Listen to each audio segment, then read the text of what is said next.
You've been told to be strong by holding it all in, to keep smiling when everything inside feels like it's breaking, to push through, stay quiet, and pretend nothing hurts. But if that worked, why do so many people feel like they're crumbling behind closed doors? Why does life still feel heavy, even when everything looks fine on the outside? The truth is, strength isn't pretending to be okay. It's learning how to feel, how to let go, how to stand in the middle of chaos and still be at peace. And Buddhism holds the map. For thousands of years, Buddhist masters have taught a different kind of power. Not the loud kind, not the kind that needs to win, but the quiet strength that doesn't flinch when the world gets cruel, the kind that bends without breaking, that smiles with nothing to prove, that walks away from noise and still feels whole. Tonight, as these lessons sink into your mind, something will shift. The pressure to control everything will loosen. The tension in your chest will soften, and slowly the storm inside will begin to settle. You'll feel lighter, calmer, stronger, like finally taking a deep breath after holding it in for too long. And when you wake up tomorrow, you won't just feel rested, you'll feel ready. Ready to face life with a strength that doesn't come from fighting, but from deeply understanding. This isn't just a sleep audio. This is a rebuilding of your mind, of your peace, of your strength. Are you ready? Let's begin. And now that your heart's starting to settle, that deep breath starting to return, let's begin with the first truth. One that flips everything we've been taught about strength on its head. Because what if real power wasn't about force? What if the softest part of you was actually the strongest? People hear the word gentle and instantly think of weakness, like it means letting people walk all over you, like it means giving up. But they've misunderstood the whole point. Gentleness isn't surrender, it's strategy. It's strength refined so deeply that it doesn't need to shout. It doesn't need to prove itself. And in Buddhism, gentleness is not only a virtue, it's an unbreakable shield. Kindness isn't just about being nice. It's a response born from clarity. A choice made not out of fear, but out of deep control. When cruelty shows up in front of a Buddhist monk, their calm isn't submission, it's resistance in its most powerful form. Because reacting with anger is easy. Anyone can snap, anyone can scream, but staying rooted when someone is trying to pull you down, that's discipline, that's training, that's strength. A gentle response isn't born overnight. It comes from seeing the truth of things. Knowing that people hurt others because they're hurt themselves. Knowing that anger thrown at you is often pain misplaced. And instead of throwing it back, Buddhism teaches how to absorb it, transform it, and let it dissolve. That's not weakness, that's alchemy. Turning poison into peace.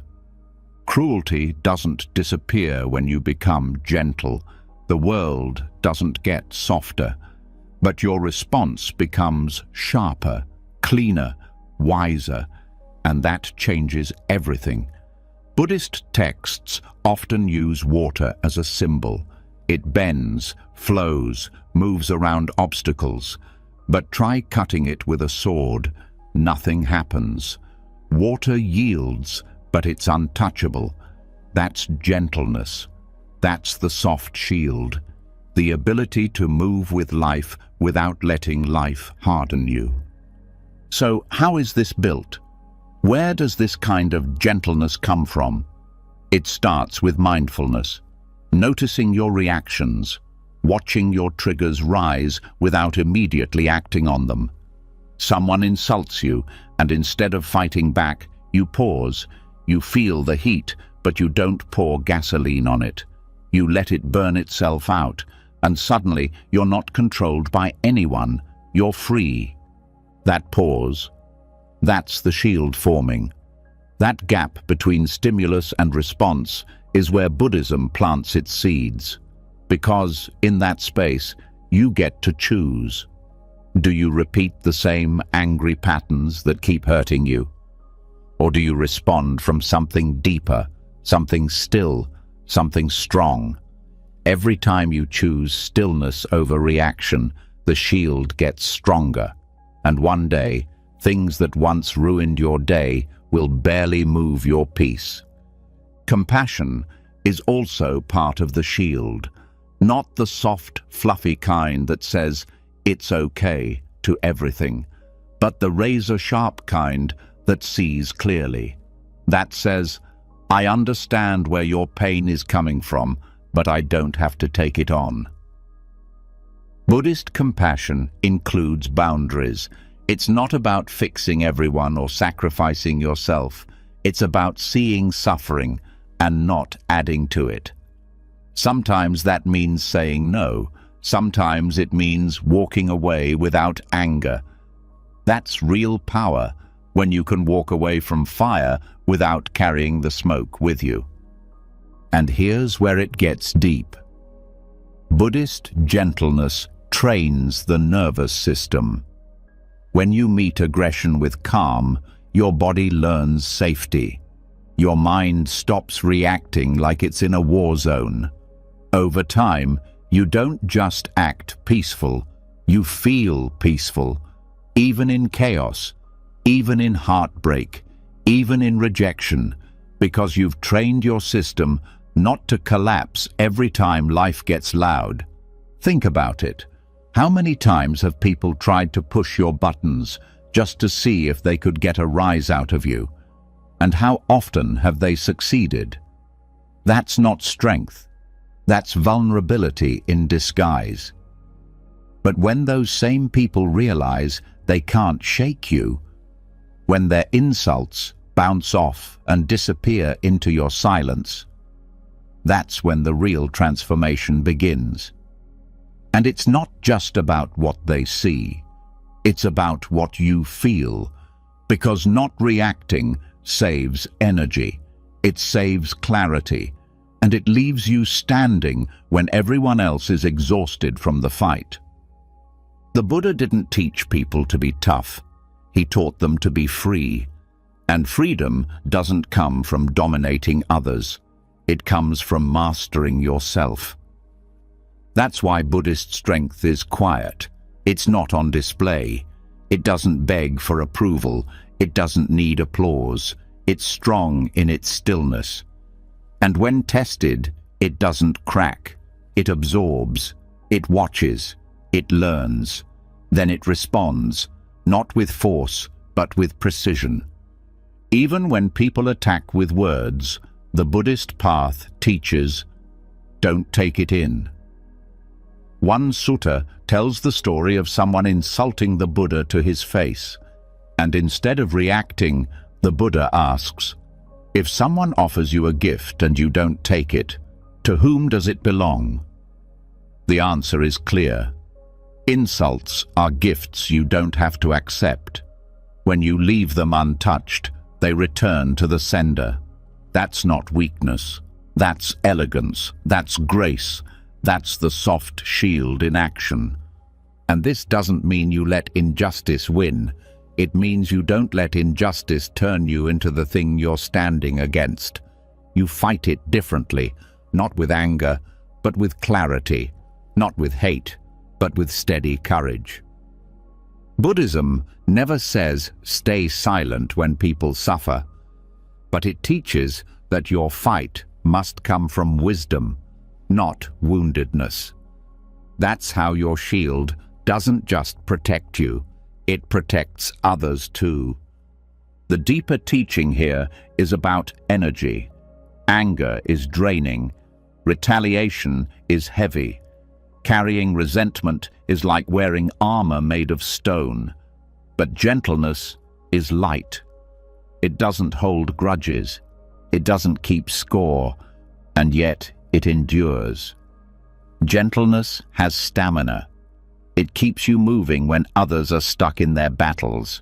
It lets you flow forward while they're still fighting ghosts in their minds. And here's the paradox. The more gentle you become, the more people respect you. Not because you demand it, but because they can feel your centeredness. It's magnetic. They know they can't manipulate you. They know their chaos can't reach you. And that kind of presence? It changes rooms. It shifts conversations. It transforms relationships without ever needing to raise your voice.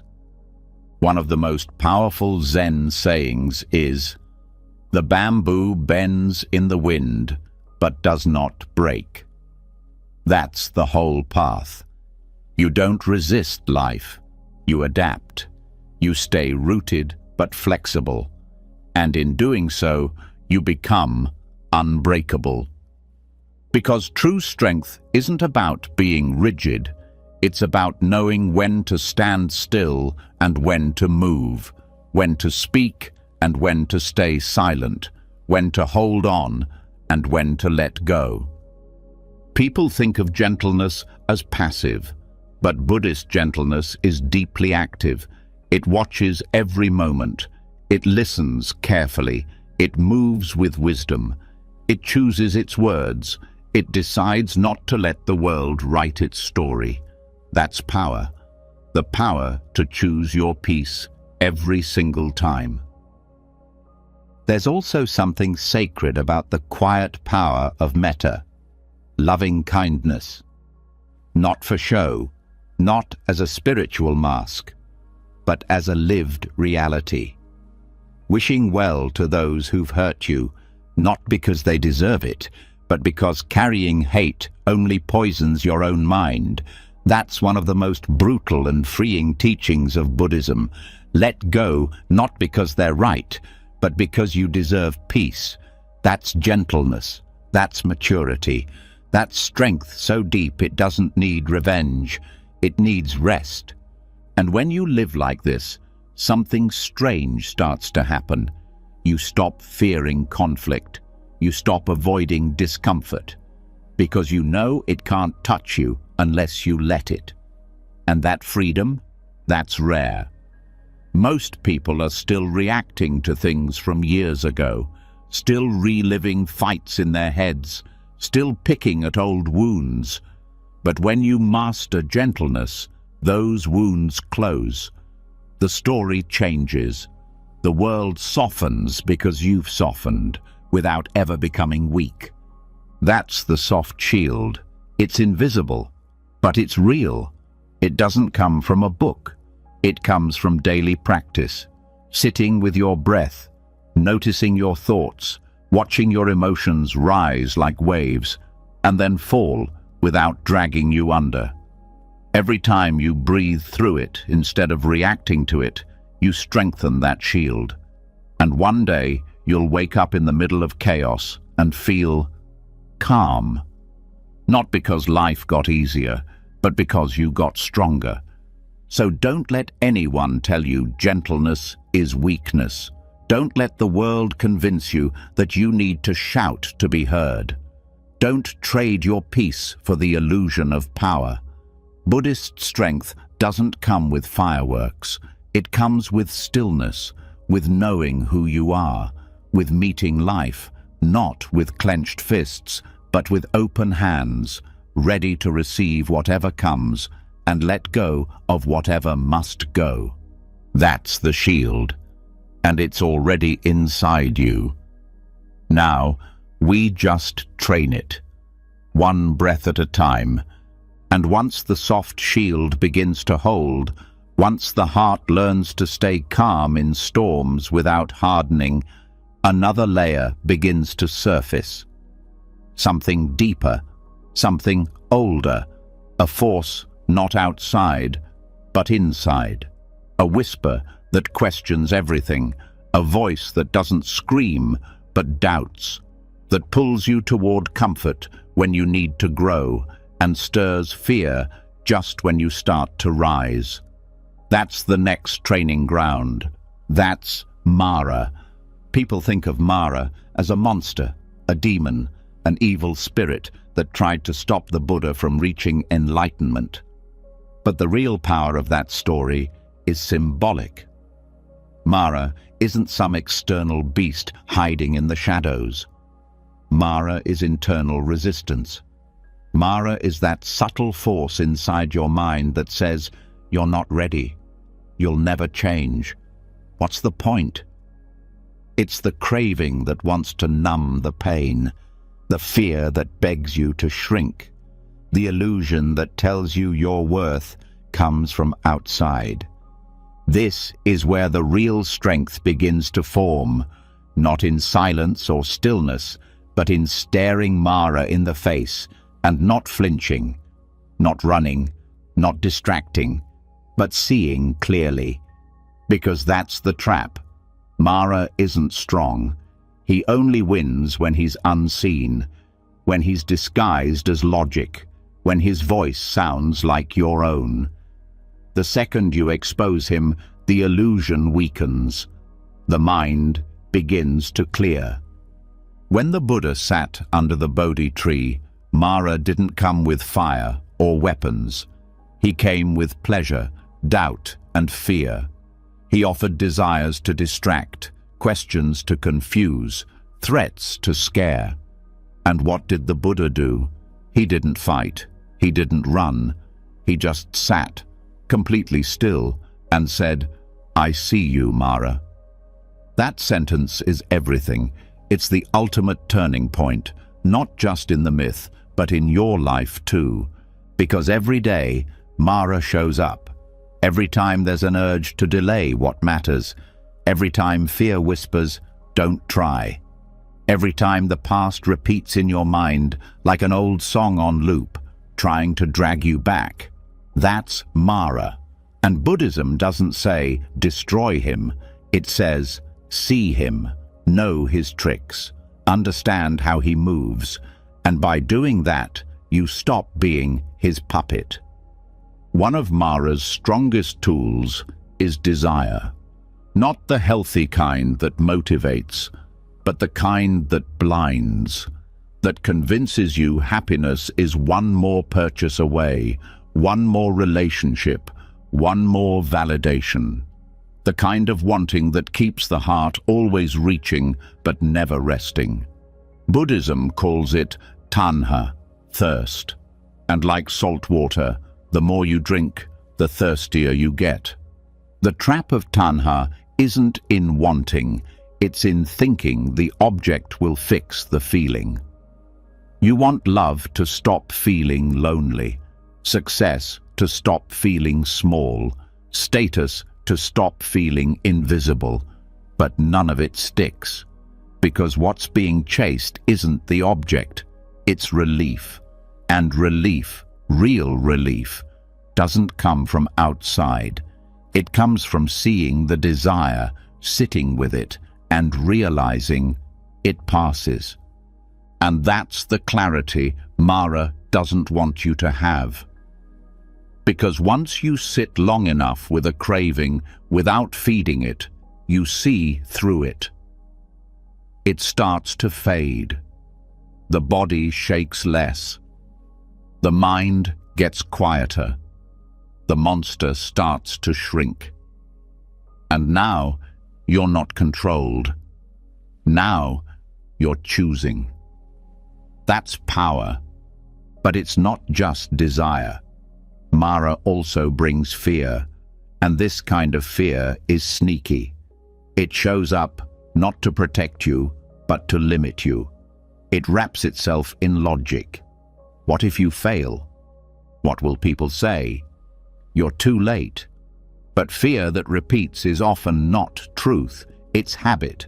It's the nervous system replaying old stories, trying to keep you in familiar pain because it's easier than unfamiliar growth. So how do you train clarity in the middle of fear? You stop running. You breathe into it. You watch how the body reacts. You watch how the story builds in your head. And then you question it. You ask, is this real? Is this now? Is this helpful? And just like that, the fog starts to thin. That's what Buddhist practice sharpens, the ability to question the voice in your head without being controlled by it. This isn't the same as toxic positivity. Buddhism doesn't say, ignore your pain. It says, explore it. Be curious.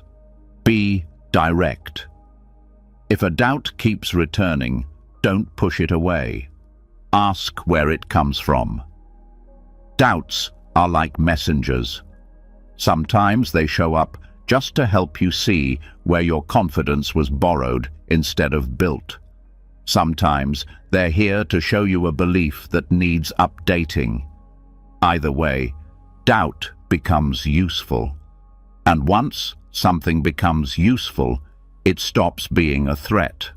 Mara also disguises himself as guilt and shame, regrets from the past that repeat endlessly, memories you wish you could undo, words you wish you hadn't said. But guilt, when held too long, becomes self-punishment. And shame? Shame tells the lie that mistakes define your worth, that you are your worst moment. Buddhism cuts through this with one of the simplest and most radical truths. The self is not fixed. You are not one thing. You are not your past. You are not your labels. And because of that, you can change. You can evolve. You can release the weight you've carried, not because you deserve to suffer, but because suffering isn't required for growth. Clarity is. And clarity doesn't always feel good. Sometimes it shows you the people you've outgrown, the habits that are killing your peace, the distractions you've been using to avoid your pain. But that clarity, that's the mirror. That's Mara doing his job, not to destroy you, but to test you, to see if you're ready to stop numbing and start living with your eyes wide open. Every time you meet Mara with awareness, your inner strength grows, because now you're not flinching from truth. You're using it, turning temptation into insight, turning fear into presence, turning doubt into wisdom. That's why in some Buddhist traditions, Mara isn't banished, he's invited. Because each time he comes, you get sharper.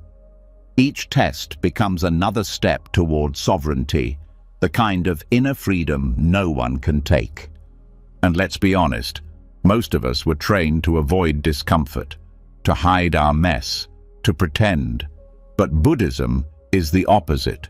It teaches radical honesty, not to shame yourself, but to meet yourself fully, without judgment, without panic. And in doing that, something opens. The need to chase fades. The fear of being seen softens. And you realize you can sit with anything. That's the hidden strength in this path. Not the ability to feel good all the time, but the ability to stay grounded even when you don't. To walk straight through discomfort and not lose your center. To let Mara knock and open the door with calm eyes.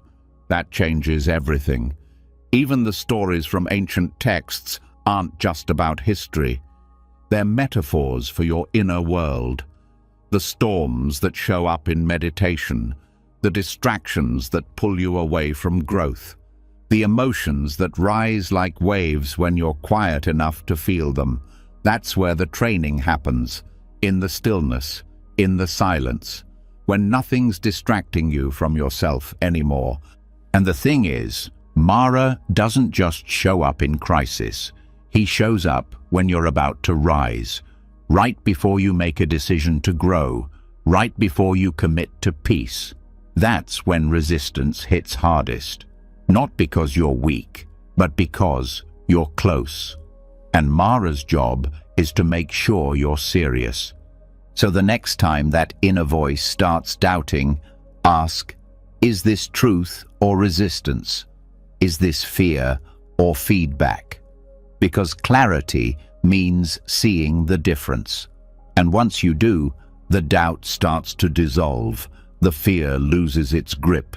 The temptation passes through like wind, not walls. And in its place, stillness returns, clean, steady, untouchable. That's the paradox Mara never wants you to realize. He shows up loud, but he has no power unless you feed him.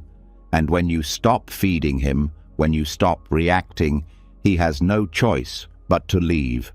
Not because you destroyed him, but because you no longer need him. He served his purpose. He showed you where your strength was hiding. So, don't fear Mara. Study him. Learn how he moves. See where he hides, because every time he appears, it's a mirror. And the more you look into that mirror without flinching, the clearer your path becomes. This is where sovereignty begins, not in control, but in awareness, not in having all the answers, but in asking better questions, not in fighting fear, but in walking beside it until it tires out and fades. This is where the noise ends, and the path begins. And once Mara is seen clearly, once his tricks start to fade and his illusions lose their grip, another kind of challenge begins to reveal itself.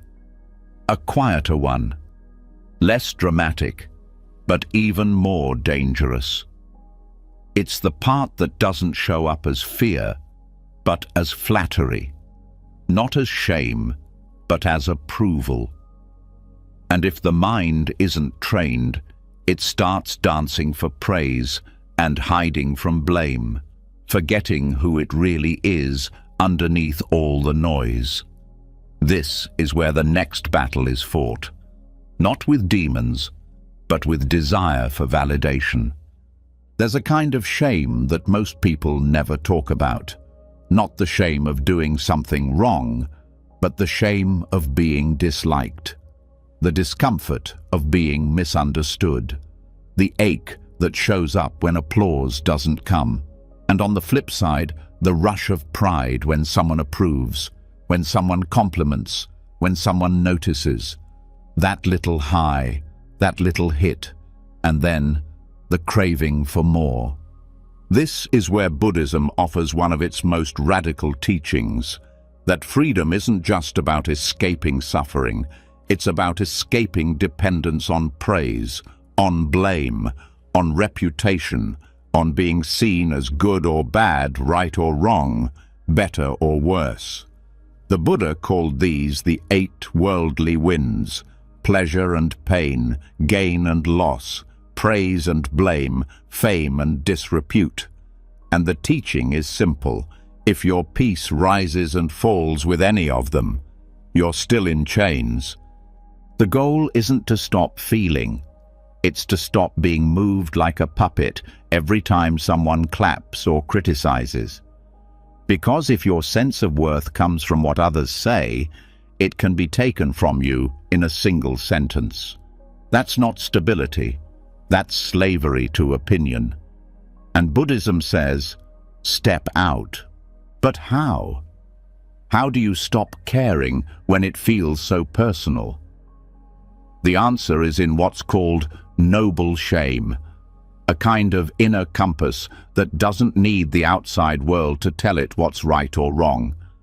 It's the opposite of social shame, which comes from fearing what others think. Noble shame is private.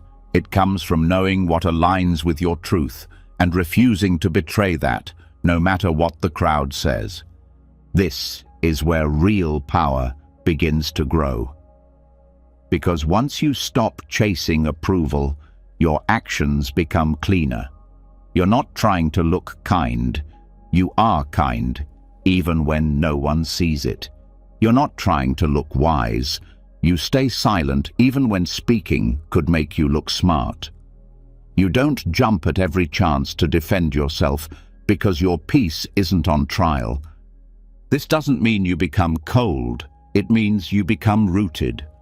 A tree doesn't move just because the wind changes direction, and people's opinions are wind, always shifting, always unstable.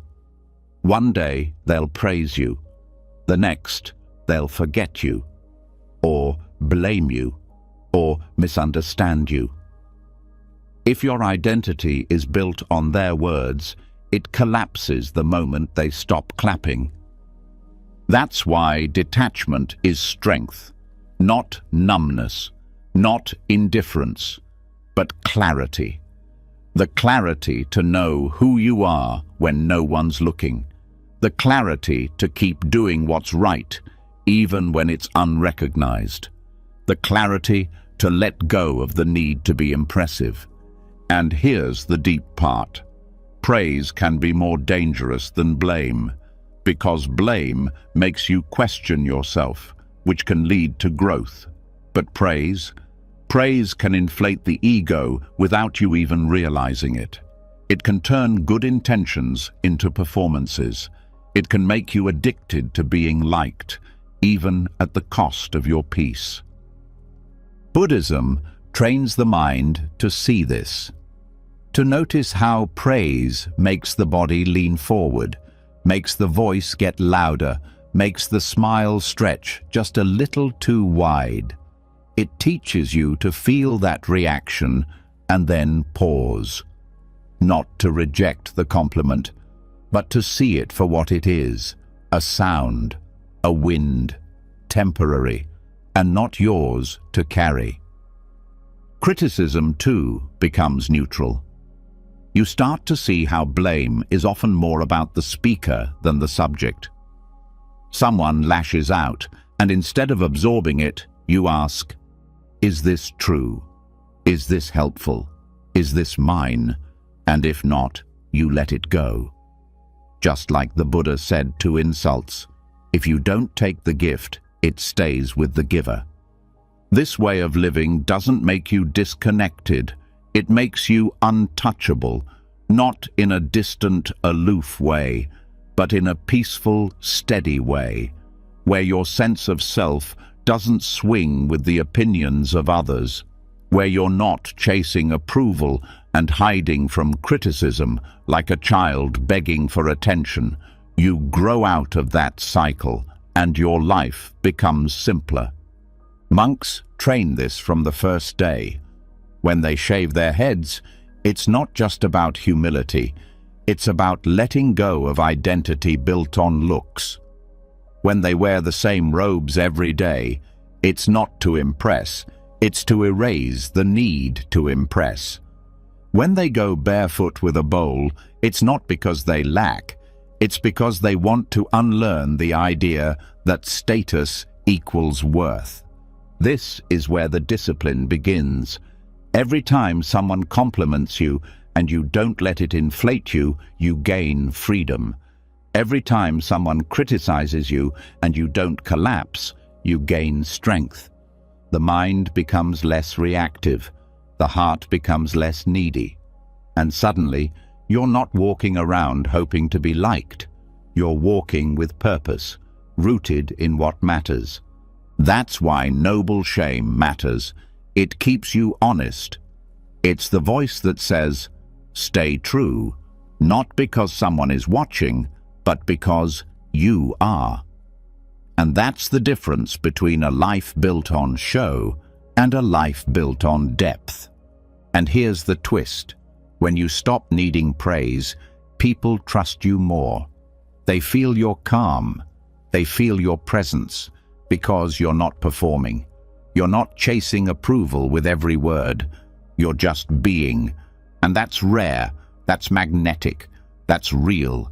Even in speech, Buddhism teaches to avoid exaggeration, not because it's wrong to express yourself, but because inflating truth is a sign of seeking reaction. If you always need your words to land with impact, you're still dancing for applause. But when you speak simply, clearly, without trying to impress, that's when truth cuts through. That's when people listen, not because you shout, but because you're quiet. There's a sutta where a monk is praised by a king and the monk responds with silence.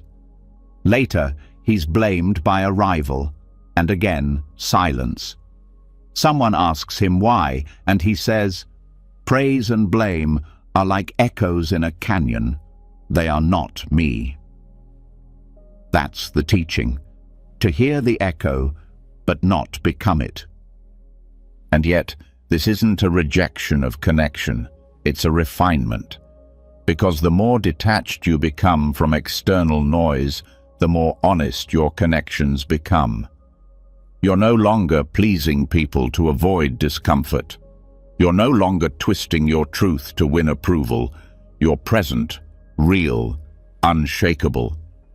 There's also a reason why monks meditate on death, not to be morbid, but to remember that opinions die with time, that all the people who ever judged you will one day vanish, and the only thing left will be your own mind. That's the ultimate reminder. You're not living for likes. You're living for clarity. So if someone praises you, smile, but don't hold it. If someone blames you, breathe. But don't carry it. Let it pass through. Let the winds blow without losing your balance, because the more you need praise, the easier it is to be manipulated. But when your joy no longer depends on applause, you become free. This freedom is silent.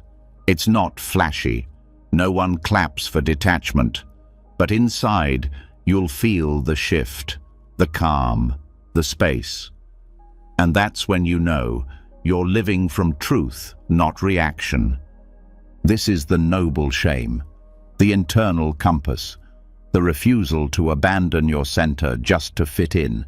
And once it's lit, it never goes out.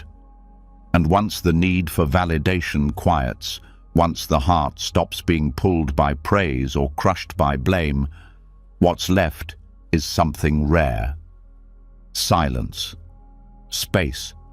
A kind of internal emptiness that most people fear, but that in Buddhism becomes the birthplace of strength. Because once there's nothing left to chase or defend, discipline begins. Not the harsh kind, not forced, but clean, quiet, grounded. And this is where the monk's begging bowl comes in, not as a symbol of poverty, but as a symbol of power, because only the empty bowl can be filled, and only the empty mind can truly choose. The bowl the monk carries isn't just for food. It's a tool for training the mind, to hold nothing, to expect nothing, and to receive everything with presence. The world moves fast. There's noise from every angle, tasks, opinions, goals, cravings. The mind gets stuffed like an overflowing cabinet, full of what it doesn't need. And when the time comes to find clarity, there's no room left. No space to think, no space to see. But the monk's bowl teaches a different rhythm. One of waiting, one of accepting, one of choosing simplicity, not because there's no other option, but because there is, and you walk away from it. That's where discipline begins. Not in strict rules or punishment, but in space. When you make space, you see your habits clearly. You notice the urge to fill every moment with stimulation. You notice the craving to keep scrolling, keep talking, keep planning. But in Buddhism, silence is not emptiness. It's awareness. It's the place where real transformation happens. And that's why the bowl is kept empty, because its power isn't in what it holds, but in what it's ready for. This isn't just metaphor, it's mental training. Every time you create space instead of filling it, you're practicing discipline. Saying no to excess food, excess talk, excess planning. It's not about deprivation, it's about precision, knowing what you need and letting go of the rest. That's the sharp edge of the practice, not adding more, but removing what's in the way.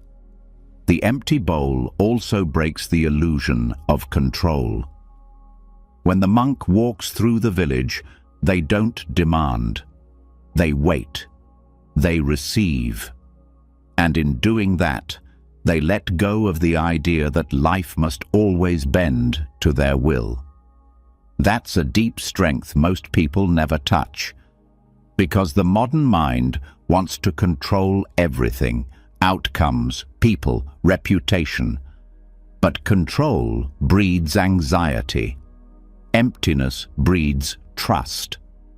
Trust that life will give what is needed, not what is wanted. Trust that nothing added is better than something forced. And trust that stillness can hold more truth than endless noise. This is the discipline that builds resilience.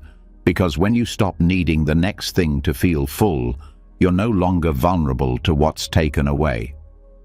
In chaos, the one who needs less is always stronger, not because they've given up, but because they've stripped away what weakens. The empty bowl doesn't resist the world. It moves through it lightly. It's carried without heaviness. That's the training. You don't need to force your life into shape. You need to stop filling every crack with distraction. Then the shape reveals itself. Mental clarity is born here. Because once you stop pouring every thought into action, once you let your mind rest, it starts to show you what matters. The noise clears, the fog lifts. You begin to notice what's really going on, not just in the world, but inside. The patterns, the cycles, the habits that sneak in and repeat when you're not watching. The empty bowl is what catches those without judging them, without grabbing them. It just holds space. This kind of discipline isn't about suffering. It's about sharpening. Sharpening the mind to feel more, not less. Sharpening awareness to catch thoughts before they spiral. Sharpening speech to say less, but mean more. In Buddhism, restraint isn't about fear, it's about strength. The strength to stop before habit takes over. The strength to breathe instead of react. The strength to stay light in a world that wants to weigh you down with everything. And the bowl keeps teaching. It reminds the monk every day to return to basics. No matter what wisdom is gained, no matter what insights arise, the bowl must still be cleaned, carried, and emptied. That's humility. That's the daily reminder. Nothing is owed, nothing is permanent, and the mind must remain open to receive the present moment as it is, not as it was planned to be. This is why Buddhist temples are often so simple.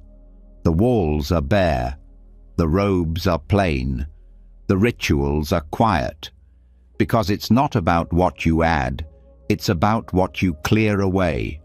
Complexity is not depth, simplicity is. And in simplicity, the mind becomes disciplined not through pressure, but through space. That's the core teaching. Don't just do less, need less, want less, attach less. And in that detachment, you find a peace no possession can buy. Even in speech, the empty bowl shows up. Speaking less doesn't mean thinking less. It means thinking deeper, watching your words, pausing before you respond, letting silence do its work. That's where power begins to grow, because a person who can sit in silence without needing to fill it is a person who cannot be manipulated, cannot be rushed, cannot be pushed into reacting. And that kind of presence is discipline, because it doesn't come naturally. It comes from practice. The body trains this too. Buddhist monks eat 1 or 2 small meals a day, not because of a rule, but because they've studied what the body really needs. And in that study, they've found clarity, because too much food fogs the mind. Too much stimulation numbs the senses. And when the body is overloaded, the mind has to work twice as hard to stay clear. So they keep it light, they keep it lean, and in that simplicity, energy returns. The same goes for possessions. The bowl holds what is needed, not what is desired. And so the monk doesn't carry bags of belongings. There's no need. Every item is intentional. Every tool is used. And this teaches the mind to let go of attachment to things that only clutter the space where presence should be. That's discipline, not just choosing what to carry, but what not to. And then there's time. The empty bowl teaches time too. Because when you stop filling your life with unnecessary tasks and distractions, time stretches. The day slows. You begin to see where your attention is leaking, where your energy is being wasted, and you pull it back. That's how the disciplined life isn't exhausting. It's efficient. It's focused. It knows what to do and when to stop. The world around you won't understand this at first. They'll see emptiness as lack, stillness as laziness. But over time, they'll feel the shift. You'll walk differently, speak differently. Your presence will feel grounded, uncluttered, awake. And people will start to notice, not because you're loud, but because your energy is clean. That's what the bowl does. It purifies your actions, your intentions, your mind. And when hardship comes, and it always does, the empty bowl holds space for it. There's no panic, no scrambling to fix, just presence, just breath, just room. And that room is where peace can land, even when life hurts, even when things fall apart. Because the one who has space doesn't break. They bend, they breathe, they wait, and then they choose their next step, not in reaction, but in wisdom. This is the kind of discipline that outlasts chaos, the kind that doesn't crack under pressure because it never built its life on clutter. The bowl stays empty, and because it's empty, it's ready, always ready for whatever the next moment brings. That's the freedom Buddhism trains, not the freedom to have everything, but the freedom to need nothing. And in that space, in that quiet, something starts to grow, a kind of deep joy, not the loud kind, not the kind that comes and goes with events, but the kind that rises from living clean, living simple, living clear. And that joy, that's the gift the bowl was waiting for all along. And once the bowl is empty, once the mind begins to quiet and the hands stop grasping for more, there's something unexpected that rises in the stillness. Not fear, not lack, not weakness, but a different kind of strength, the kind no one teaches, the kind that doesn't come from pushing harder or holding on tighter. It comes from letting go, not as a retreat, but as a release, not from defeat, but from deep wisdom. This is where Buddhist courage lives, in surrender. The word surrender scares people. It sounds like giving up. It sounds like losing. But in Buddhism, surrender isn't passive. It's one of the most powerful decisions you can make. Because it takes strength to stop forcing. It takes strength to release control over what cannot be controlled. The more you fight what is, the more you suffer. And Buddhism teaches not to fight life, but to flow with it. Not to give in, but to give up the illusion that you were ever fully in charge. That illusion is heavy. The belief that every outcome must be managed, every detail must be perfect, every person must behave the way you expect. It's exhausting, and it doesn't work. Control is a moving target. Life shifts, people change, plans break. But when the mind clings to certainty, it breaks with them. That's where letting go becomes the doorway to peace. Letting go is not escape. It's clarity. It's saying, this is what I can do, and this is what I can't. It's releasing what was never yours to carry. Expectations, regrets, the pressure to fix everything, the need to always be right, to always be strong, to always be calm. Surrender means softening without collapsing. It means staying open even when things fall apart. This isn't a theory, it's a practice. When frustration rises, surrender means not tightening your jaw, not storming off, not pretending it doesn't hurt. It means staying, breathing, letting the emotion pass without trying to control it or bury it. That's not weakness. That's strength so steady it doesn't need to dominate. It just allows. And through that allowing, it endures. The Buddha taught that suffering comes from craving and clinging, from wanting things to be different than they are. And the moment you let go of that grasp, something shifts. Not because the situation changes, but because your grip on it loosens. And in that looseness, peace enters. People often confuse surrender with giving up hope, but it's the opposite. Surrender is giving up the fight with reality.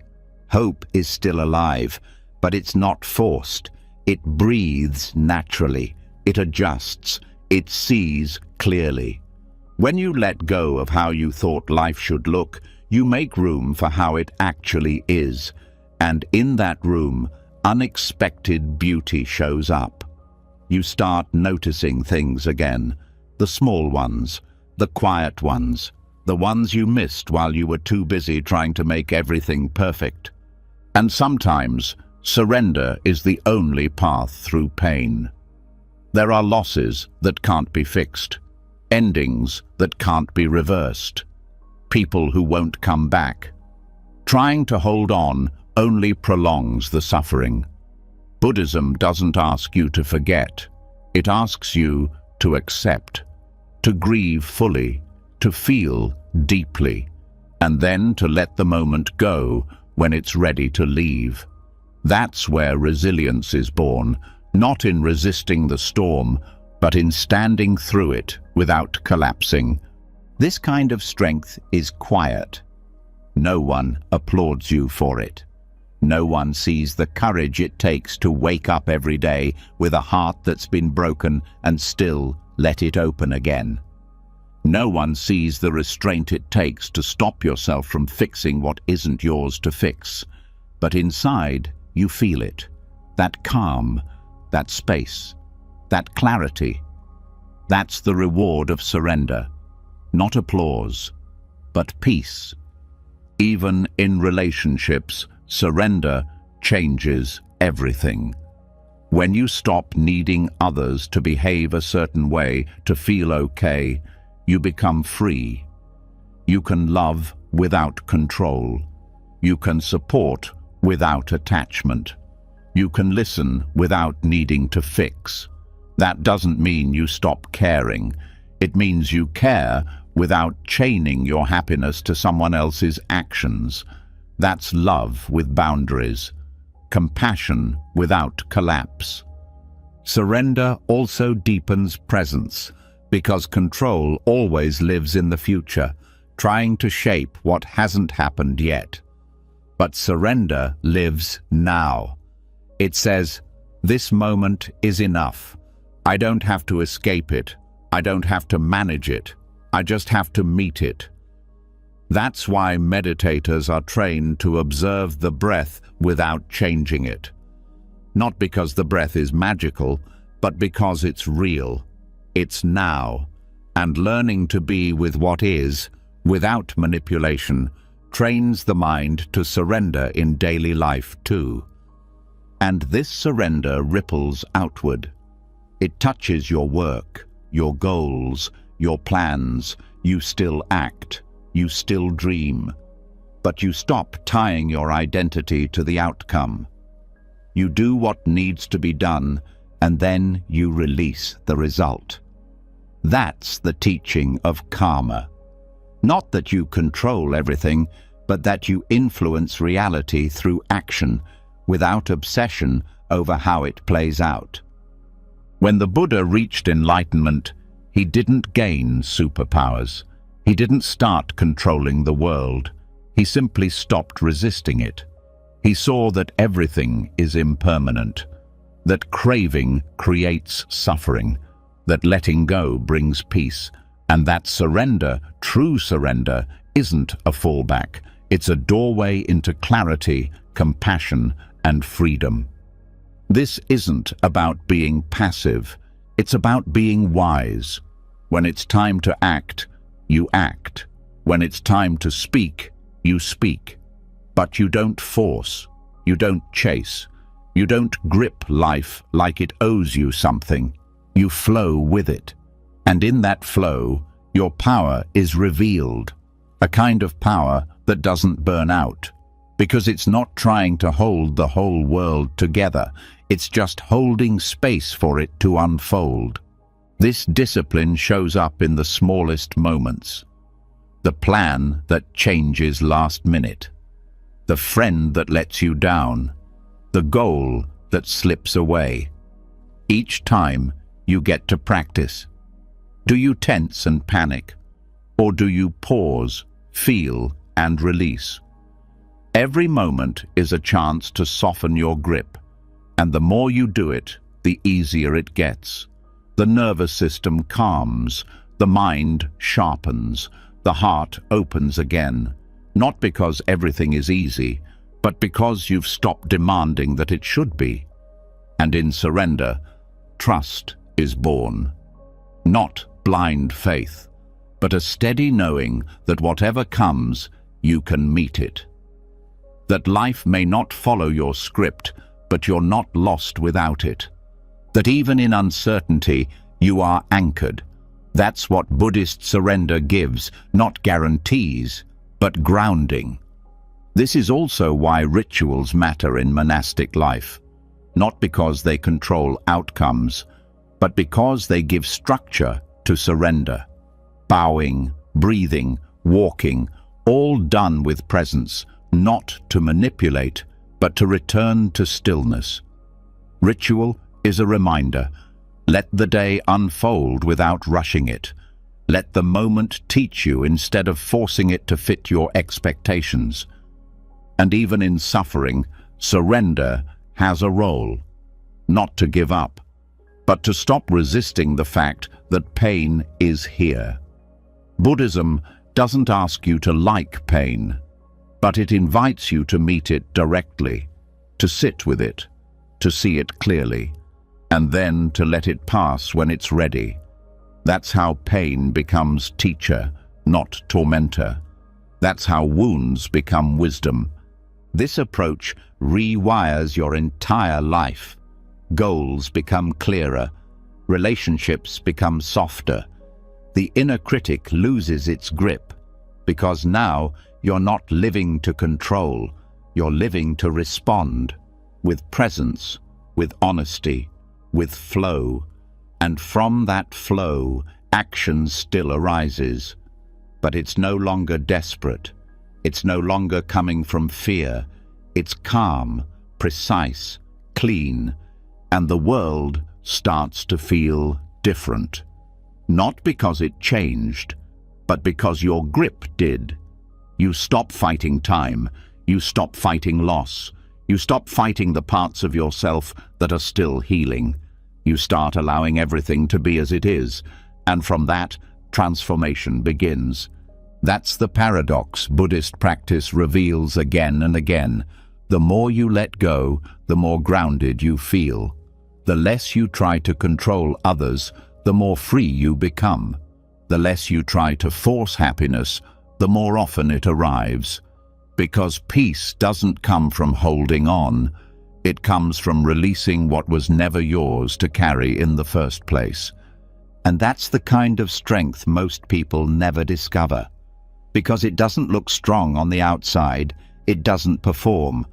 But inside, it's steady, it's calm, it's clear. And when life throws its next challenge, because it always will, you won't have to brace. You'll breathe, you'll open, you'll respond. This is surrender. This is strength.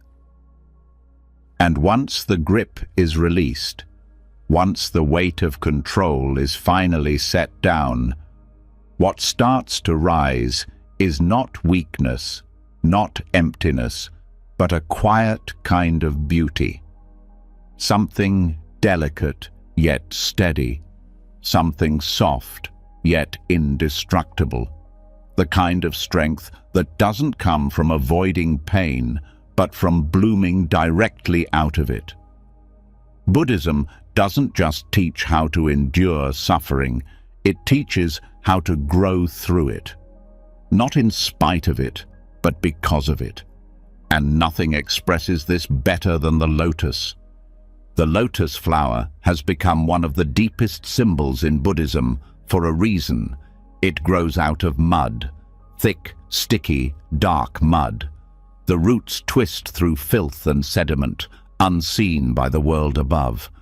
And yet what rises through the water is clean, whole, beautiful, unstained by what it came from. That's not just a poetic image, it's the path of practice. It's the truth of transformation, that what tries to bury you can become what grows you. Pain doesn't ruin people. Denial does. Avoidance does. Pretending everything is fine while the heart is silently breaking, that's what withers us. But when pain is faced head-on, when suffering is no longer hidden or resented, something begins to shift. Not quickly, not dramatically, but deeply. The roots begin to reach downward with honesty, and the petals begin to reach upward with courage. Buddhism doesn't avoid the mud, it points straight at it. It says, look here, not to shame you, but to free you. Because buried in every difficult emotion is the seed of awakening. Anger shows where you've been hurt. Grief shows what mattered. Fear shows where attachment hides. Instead of pushing these emotions away, Buddhist practice teaches to sit with them, observe them, understand them. That's how the lotus grows, by rooting itself in what most people try to escape. The mistake is thinking beauty comes from avoiding the dark. But the strongest kind of beauty doesn't come from being untouched. It comes from being touched by everything and still staying whole. The lotus isn't pure because it floated above the mud. It's pure because it rose through it without losing its nature. That's what real strength looks like. Not polished, not perfect, but real. When suffering hits, the mind wants to either numb it or dramatize it. We either try to run from the feeling, distract ourselves, bury it in work, food, noise, or we let it define us, turn it into identity, wear it like a badge. Buddhism offers a third way. Feel the suffering fully, but don't cling to it. Acknowledge the mud, but don't sink in it. Let it nourish the roots, but keep growing. This means creating space for your suffering, not shrinking from it and not drowning in it, just holding it like a bowl, with awareness, with breath.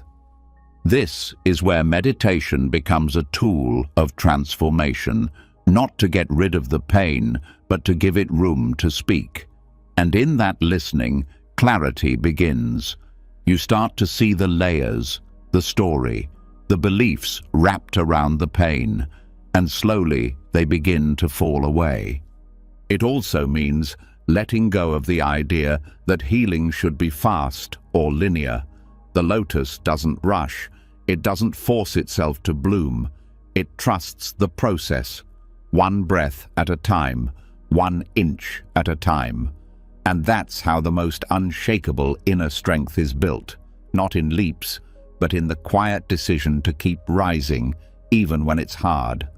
Some people think strength is the ability to stay untouched, but Buddhist strength is the ability to feel everything and still not be destroyed by it.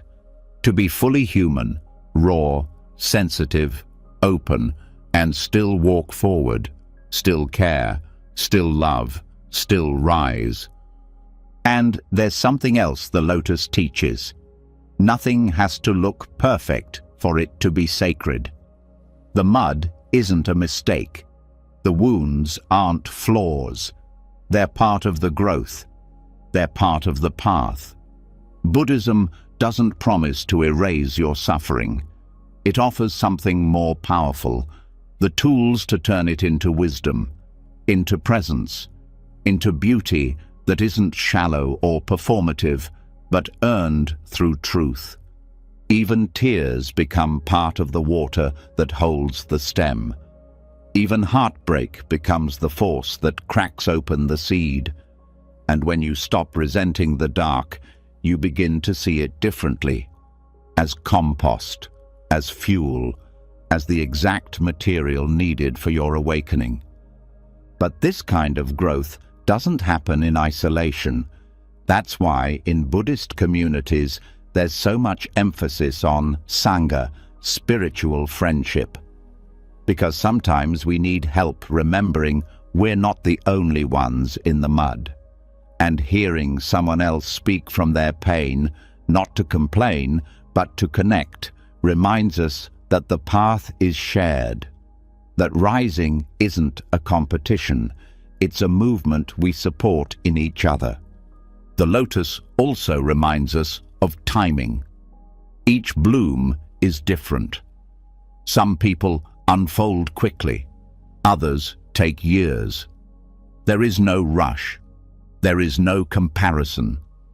Buddhism asks you to honor your own pace, to listen to your own roots, and trust that growth is happening, even when it feels like nothing is changing on the surface, and even when suffering revisits, because it always does, the approach changes.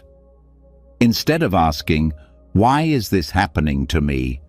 the question becomes, "What can this teach me now?" That shift alone is transformation. It doesn't take away the pain, but it gives it purpose. It turns the mud into something meaningful, something usable.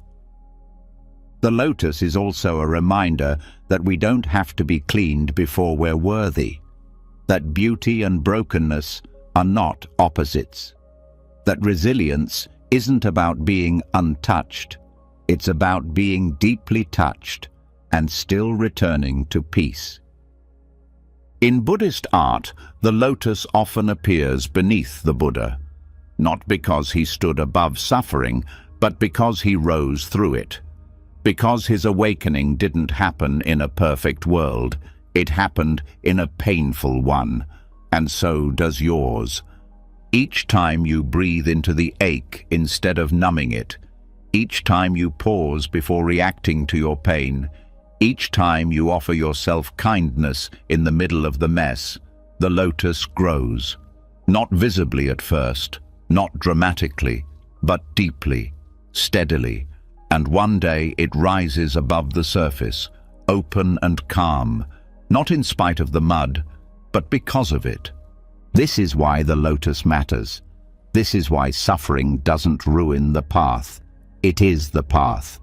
Because what breaks the heart also opens it. What challenges the mind also strengthens it. And what hurts today may one day be the root of someone else's healing when they hear your story and realize they can bloom too.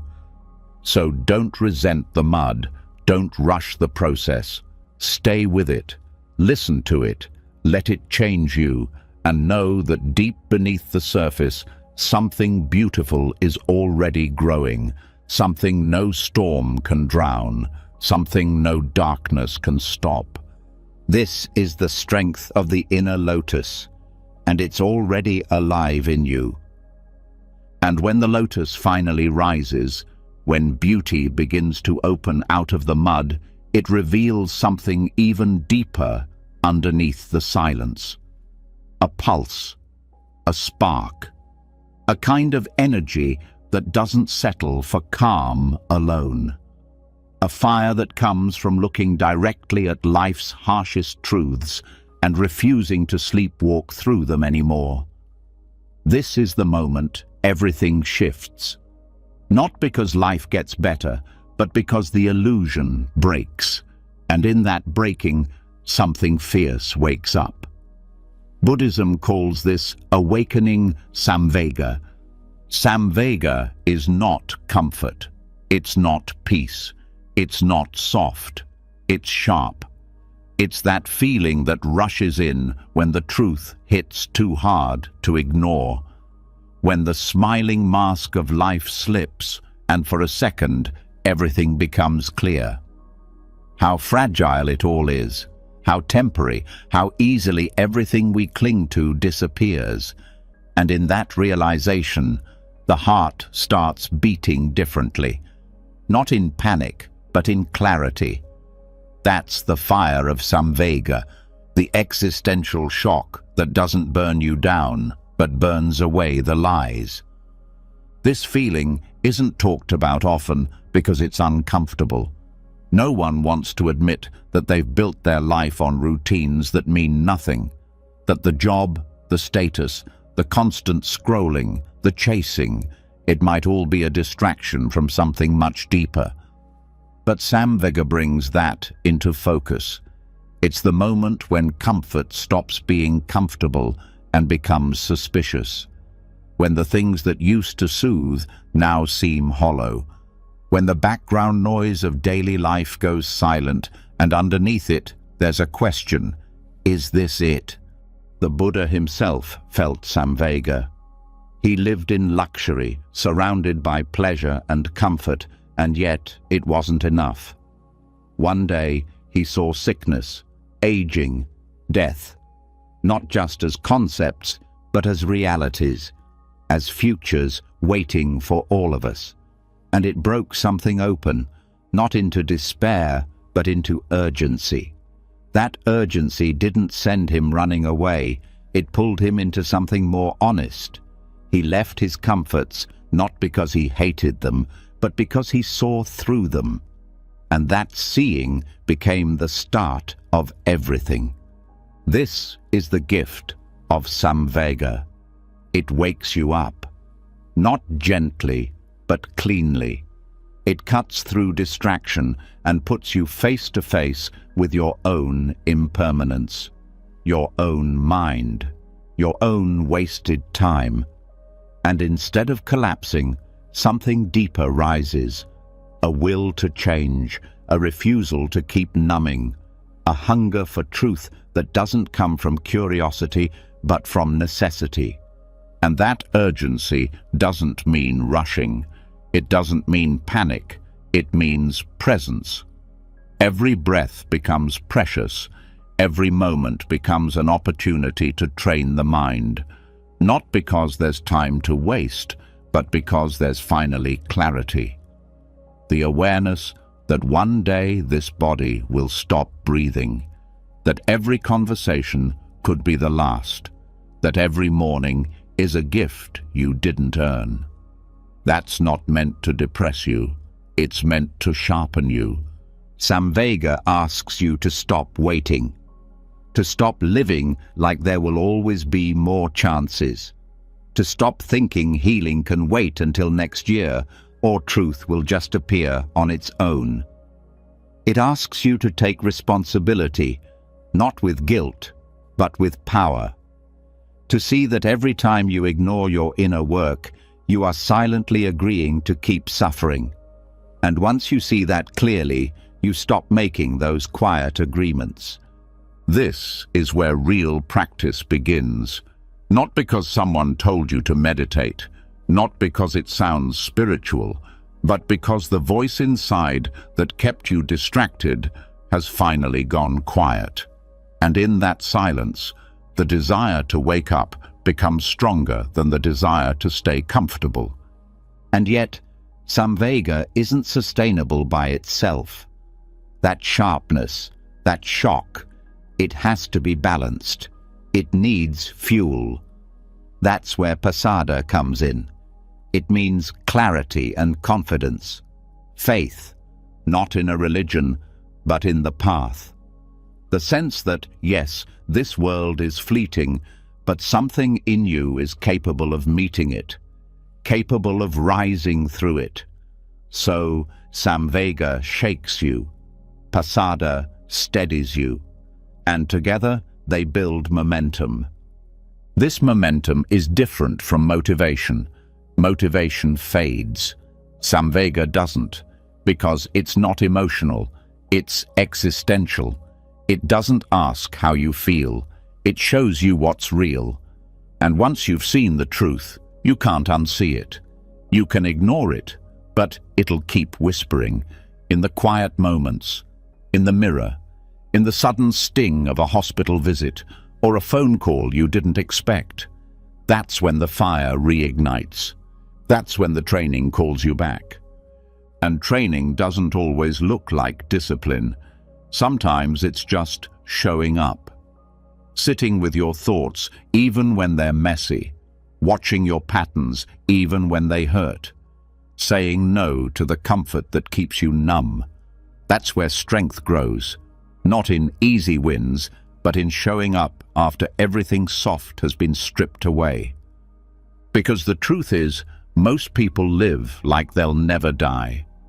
Like there's endless time. That illusion is cozy, but it's a trap. Samvega breaks it.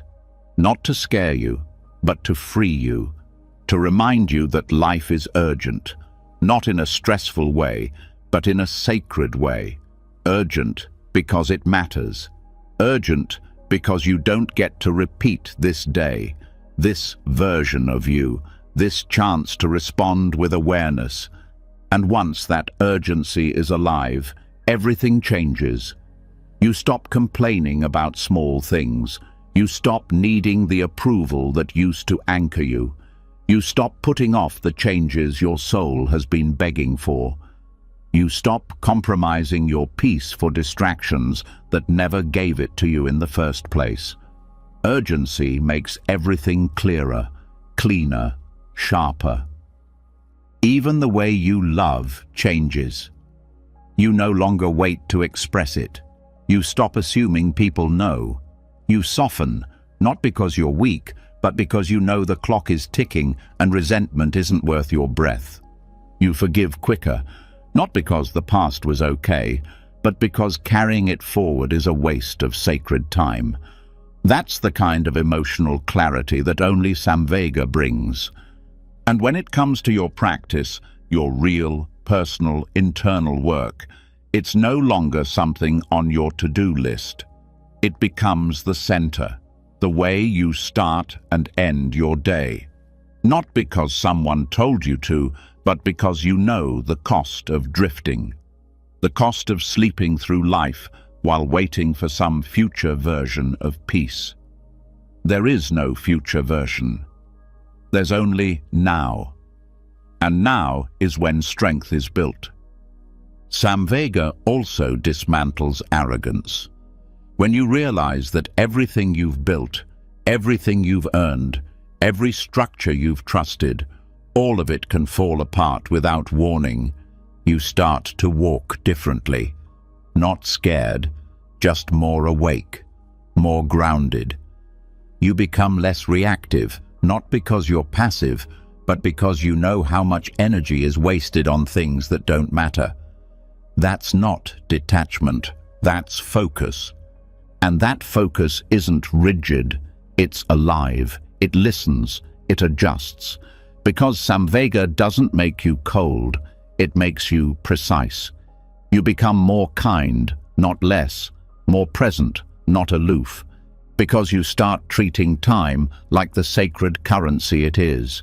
You start treating your body like the temporary home that it is. You stop needing drama to feel alive and start finding depth in the simplest moments. A walk, a breath, a conversation held with full attention. This urgency is the fuel behind every serious Buddhist practitioner. Not fear, not pressure, but reverence for life's impermanence, reverence for truth, reverence for the fact that while most people are sleepwalking, you have the chance to wake up. And when you know that, how could you go back to pretending? Samvega breaks the spell. It doesn't offer comfort, it offers clarity, and from that clarity, the path becomes non-negotiable. You walk not because it's easy, but because you've seen the alternative, and you can't go back. You can't unknow what you know now. That's the fire, not a fire that destroys, a fire that clears the way. And that fire, that's the beginning of real strength. Strength that doesn't just show up in calm weather, but in storms. Strength that stays awake when others drift back into distraction. Strength that doesn't need perfection, just presence, just truth, just this next breath, taken with full awareness and full intention. This is the fuel for liberation. This is Samvega. And if you feel it, don't run, don't numb it, let it burn. Let it change the way you walk through the world. Let it wake you up, fully, finally, completely. And once Samvega ignites, once that inner fire of urgency begins burning through illusion, there's a new challenge waiting in the ashes. Distraction, not the obvious kind, but the subtle mental spirals that disguise themselves as curiosity. The need to know everything before taking action. The endless loops of what if, why did, and how come. Even in the middle of transformation, the mind searches for escape routes in the form of endless speculation. This is where Buddhist wisdom draws a sharp line, using one of its simplest but most powerful parables, the story of the poison arrow. A man is struck by an arrow. It hurts, he's bleeding, but instead of removing it, he demands answers. Who shot it? What caste was the person from? What kind of bow did they use? What was the string made of? Which direction did it come from? And the Buddha says, if he waits for all those answers before removing the arrow, he'll die. That's the point. We're already in pain. The work is to heal, not to waste time chasing details that don't help us move forward. This parable isn't just a story. It's a mirror for the way the mind works. Pain shows up in life, and instead of meeting it directly, we get tangled in questions that lead nowhere. Why did this happen to me? Why is life unfair? Why do people change? These aren't bad questions, but they become traps when they keep us stuck, when they keep us analyzing instead of acting, thinking instead of healing, guessing instead of growing. Buddhism doesn't tell you to stop asking questions. It teaches you to ask better ones, ones that bring clarity, not confusion. The purpose of the path isn't to solve every mystery. It's to see through what doesn't matter. Because mental freedom doesn't come from knowing all the answers. It comes from knowing which questions are worth your energy. This is where the practice of letting go becomes precision, not passive, not vague, but deliberate. You begin to notice the mental habits that drain focus, the conversations you replay in your head, the theoretical arguments that never lead to peace, the deep dive into endless opinions that leave you more anxious, not more wise. All of it is noise, and the mind clings to it because distraction feels safer than facing discomfort directly.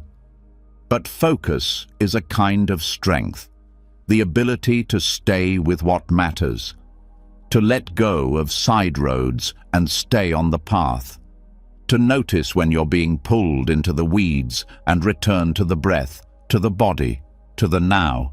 Every time you drop a question that doesn't lead to truth, you build that strength.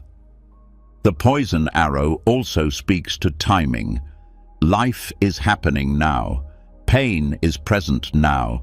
Healing starts now. But speculation delays that healing. It's a clever way the ego keeps control. Because if you're always searching for perfect understanding before you take a step, you never have to risk anything. You get to stay frozen, comfortably lost in thought. But comfort is not clarity, and staying stuck in thought doesn't protect you. It keeps you from change. In practice, this means noticing the moment your mind spirals. You begin to ask, is this useful? Is this leading me to peace? Or is it pulling me away from presence? That's the training. Not just sitting still, but thinking clearly. Protecting your attention like something sacred, because it is. Where your attention goes, your life goes. And if it's scattered, so is your strength. Buddhist teachings return again and again to simplicity. Not because truth is simple, but because distraction is infinite. And when you simplify, you see, you feel, you act, you heal. And all the energy that was being poured into guessing, comparing, overthinking, it gets redirected into awareness, into action, into transformation. Even in relationships, this shows up. Someone hurts you, and instead of feeling the pain and responding with clarity, the mind starts spinning. Why did they do it? What does it mean? Were they ever real? And the arrow stays in, the pain lingers, the story grows, but the healing doesn't begin. The practice is to feel the hurt, not feed the narrative, to move inward, not outward, because the truth you need is rarely out there in someone else's mind. It's already inside, waiting for your attention. And the practice is fierce, because the world rewards speculation. The more questions you ask, the more deep you appear. The more theories you entertain, the more intellectual you seem.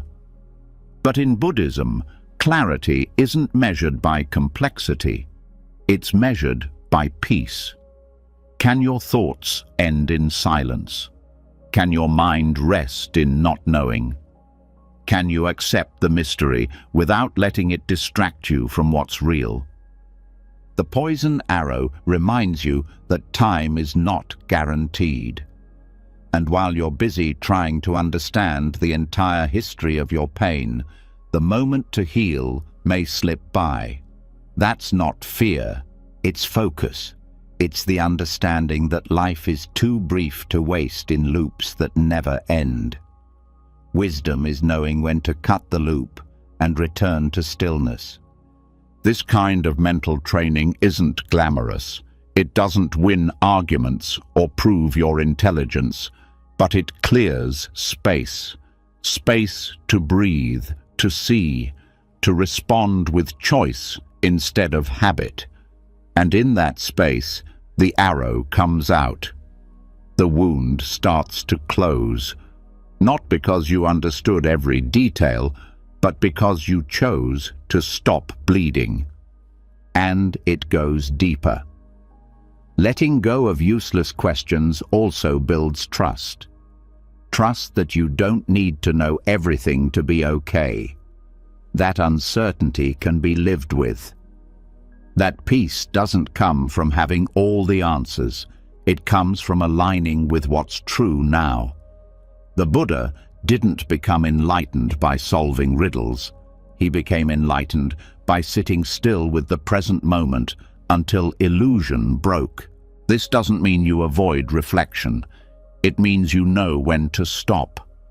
When the search stops leading to insight and starts circling into restlessness, and when that line is crossed, you return to the breath, to the body, to the heart. You choose focus over fragmentation. You choose peace over proving something. And here's where strength grows. Because in a world that worships mental stimulation, choosing silence is rebellion. Choosing focus is power. Choosing to drop the 10,000 distractions in favor of one clear step. That's courage, because it's easy to get lost in ideas. It's hard to stay present with reality. But presence is where life happens, and the deeper you drop into it, the more awake you become. This clarity doesn't require force, it requires attention, soft, steady attention, noticing when the mind drifts and guiding it back, not with shame, but with patience, over and over. That's meditation, that's mental discipline, that's how the roots of insight grow, quietly, slowly, through repetition, through refusal to chase what doesn't serve. The poison arrow also teaches compassion for yourself, for others. Because once you stop getting caught in unnecessary questions, you start listening differently. You stop arguing just to win. You stop analyzing others like puzzles. You begin to meet people where they are, not in theory, but in truth. You start to hear what's underneath their words, the pain, the hope, the silence, and you respond, not with more questions, but with presence. And presence heals more than answers ever will. It doesn't need to explain, it just needs to be there, fully.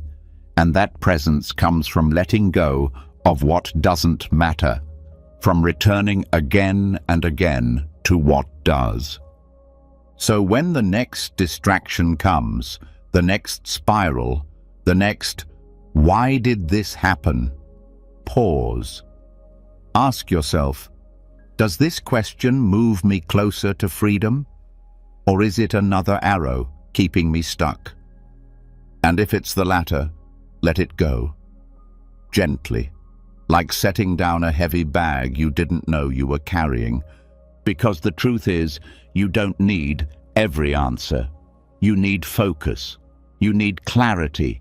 You need space to breathe and move and heal. And that space is waiting beneath the noise, beneath the questions, beneath the need to know. That's where strength lives now, not in knowing more, but in knowing what to drop.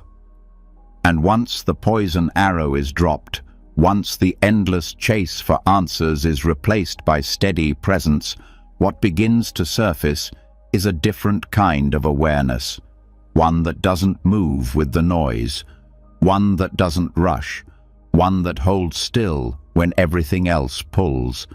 And in Zen, this stillness isn't empty.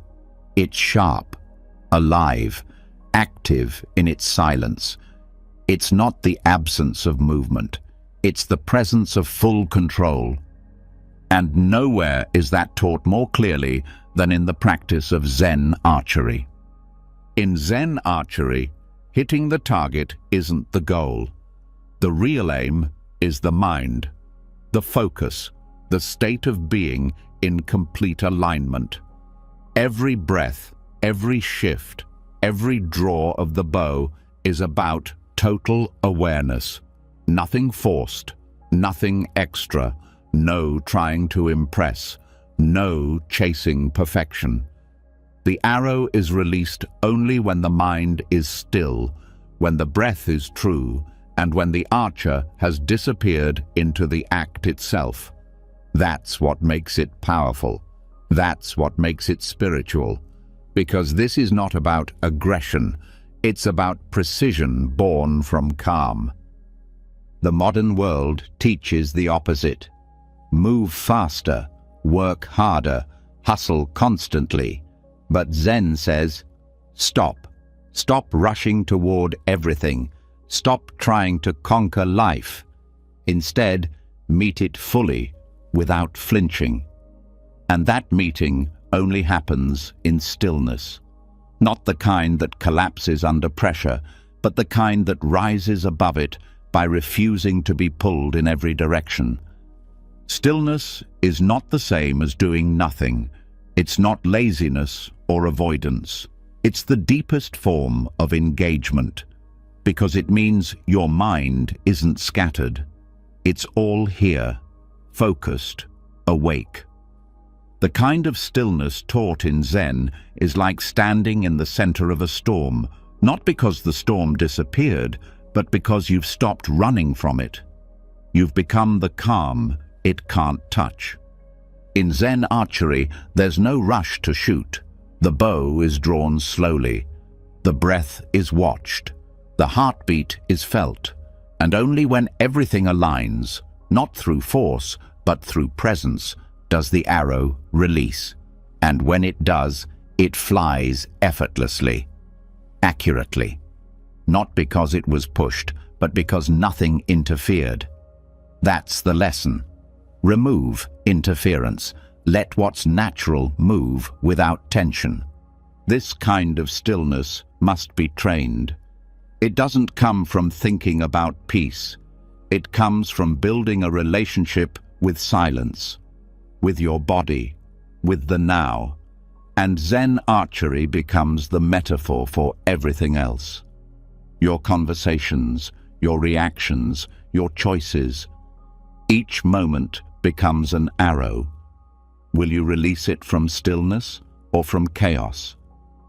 In daily life, this stillness looks like pausing before reacting, breathing before speaking, noticing the rise of anger but not grabbing it, feeling fear but not letting it speak for you. Stillness gives you space between the stimulus and the response, and in that space you regain control, not of the world, but of yourself. Most people believe power is loud, but the most powerful presence is the one that doesn't need to speak to be felt. Stillness doesn't broadcast itself. It doesn't beg for validation. But when it enters a room, it changes the energy. People lean in, they listen more, they feel something different. That's what happens when you become fully present, when your mind is no longer leaking energy in every direction. Zen teaches that every action can be meditation. Washing a bowl, walking a hallway, drawing a bow. The task itself is not the point. It's the quality of attention you bring to it, the stillness behind the action. And the more you practice this, the more you notice how often you're not actually here. How often the body is in the room, but the mind is spinning somewhere else. That split is where peace disappears. Stillness stitches the pieces back together. And here's the thing, stillness isn't always comfortable. When the noise fades, you start hearing everything you've been avoiding, the restlessness, the fear, the buried thoughts. But this is where growth begins. Because when you stay instead of running, the silence stops being threatening. It becomes a mirror. And in that mirror, you see clearly. And from that clarity, strength rises. The mind in stillness becomes like a clear lake. It reflects everything, but it clings to nothing. Emotions come and go, thoughts rise and fall, but nothing disturbs the depth. That's not the absence of feeling, it's mastery of it. You still feel, you still care. But you're not drowning. You're rooted, grounded in awareness. And this training doesn't require a bow, it requires attention. When you eat, eat slowly. When you speak, listen before you respond. When you walk, feel your feet. When you rest, truly rest. Each moment is an arrow. If you release it with awareness, it lands clean. If you release it in distraction, it misses, and you spend your life chasing after where it went. The warrior's stillness also teaches patience, not passivity, but the understanding that rushing weakens precision.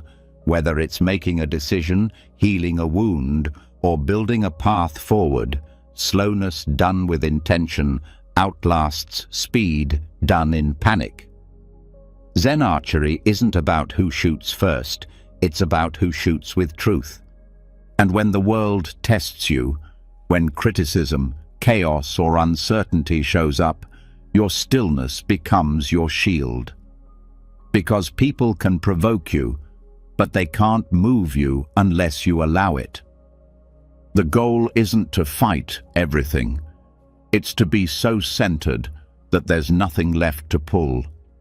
That's strength, not needing to strike, but choosing not to. This also changes the way you interact with others. When your presence is grounded, others feel safer. They trust your silence more than someone else's noise. You start to influence without dominating, lead without demanding, teach without preaching, because stillness speaks louder than performance ever could. And in your own practice, stillness becomes the measure. Not how much you know, not how many books you've read, but how quiet your mind can stay when life shakes the ground. Can you stay present in discomfort? Can you keep your breath steady when things go wrong? That's the work, that's the test. Not in theory, but in real moments. Confrontations, deadlines, grief, loneliness. That's where the arrow is drawn.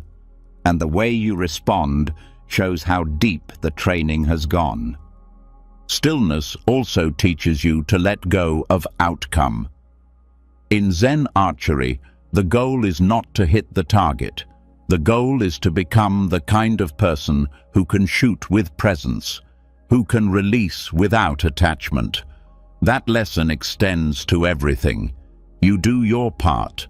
You show up fully, but you don't cling to the result. Because when the arrow leaves your hand, it's already out of your control. You trust the process, and then you bow. This kind of trust changes your relationship with failure. It stops being something to fear. It becomes feedback, a reflection, not of your worth, but of where your attention slipped. And instead of collapsing, you return to stillness, to form, to breath. You begin again.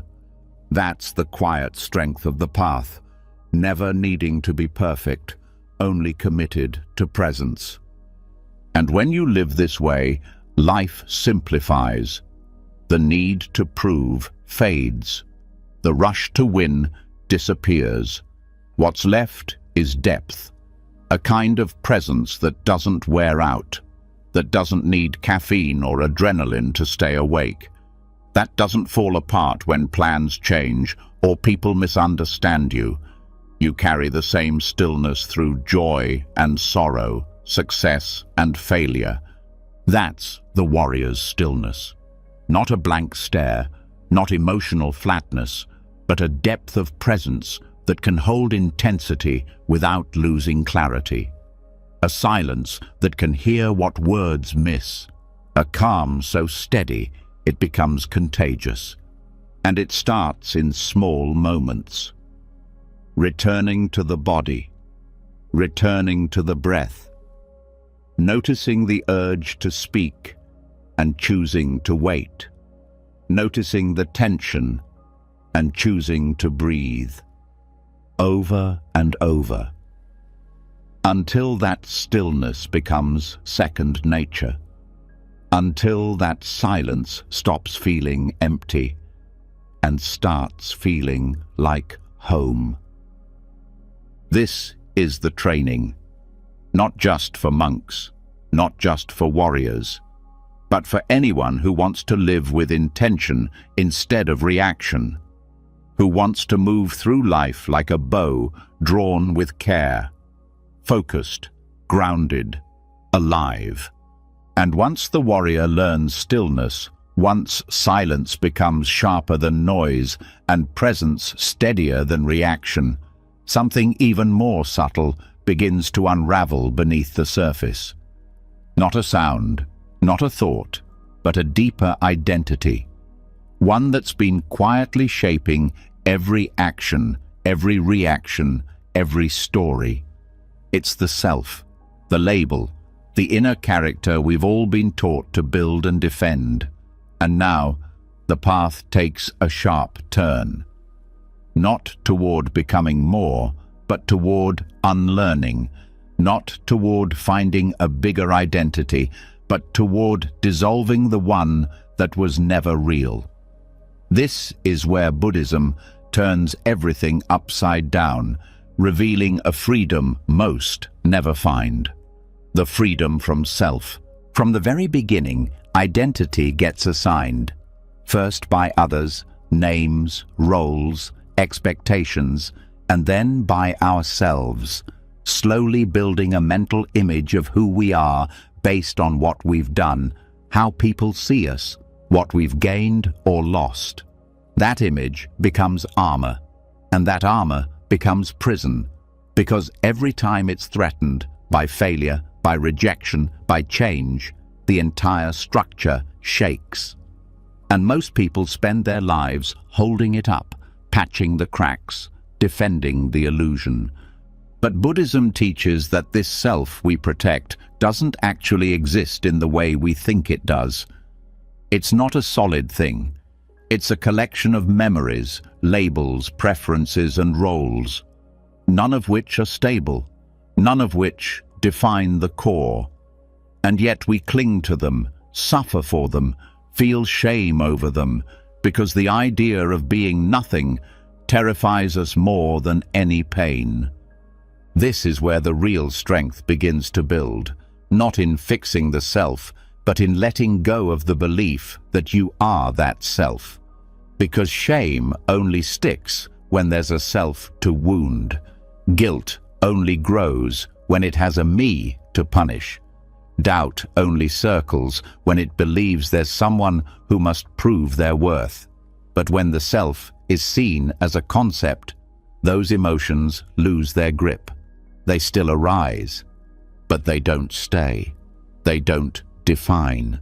This isn't about being emotionless. It's about seeing through the structure of identity that magnifies every emotion into a crisis. When the self is loosened, everything softens. Criticism becomes information. Mistakes become moments.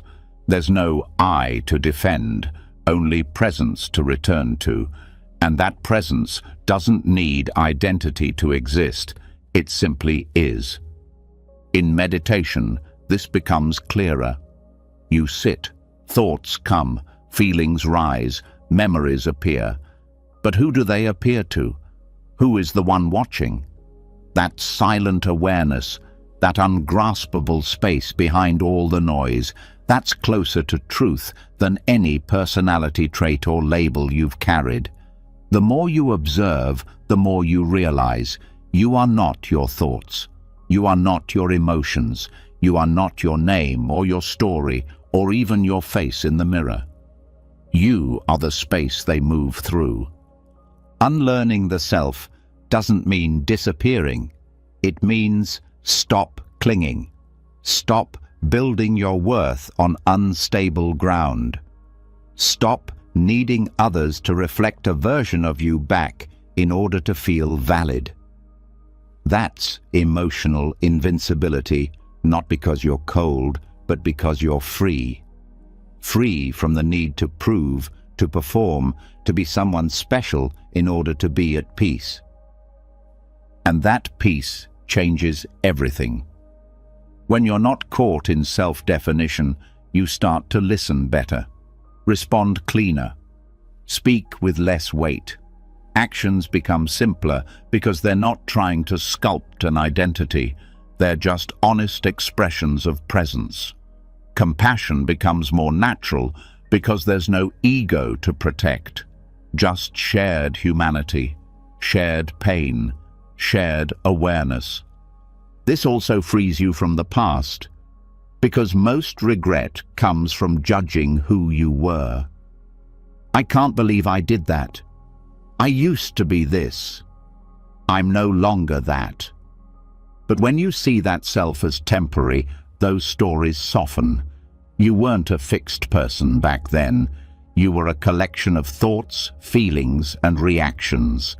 And now you're another one, and tomorrow another. This insight doesn't make you numb. It makes you forgiving. It lets you breathe again, and even the future changes. Because identity is often projected forward. I need to become someone. I need to live up to this version. I need to be remembered this way. But once you stop needing to be anyone in particular, the future becomes lighter. Not empty, just unburdened. You still grow, still serve, still act. But not from a place of needing to be seen, from a place of truth, of alignment, of flow. The Buddhist teaching of anatta, or non-self, isn't nihilism. It's liberation. It doesn't say nothing matters. It says clinging to a fixed self causes suffering. And by loosening that grip, we find space to live more fully, more openly, more awake. This also transforms your relationships. When you're not trapped in a role, parent, child, leader, healer, you can meet others without filters, without needing to be admired or feared or loved a certain way. You show up as presence. And in that presence, something honest unfolds, something not shaped by identity, but by connection. And when conflict happens, as it always does, unlearning the self allows for forgiveness, because you stop needing to be right in order to feel whole. You stop needing others to agree in order to feel safe. That flexibility is strength. It means you can bend without breaking. You can hear hard truths without crumbling. You can walk away from judgment without carrying it home.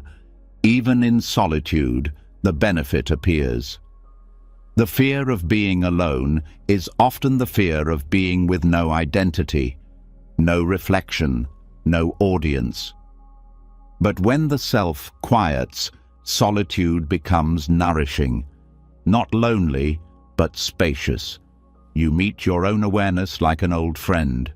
No performance, no roles, just being. And that being is enough. This kind of freedom can't be faked. It's not about rejecting all labels loudly. It's about no longer being bound by them inwardly.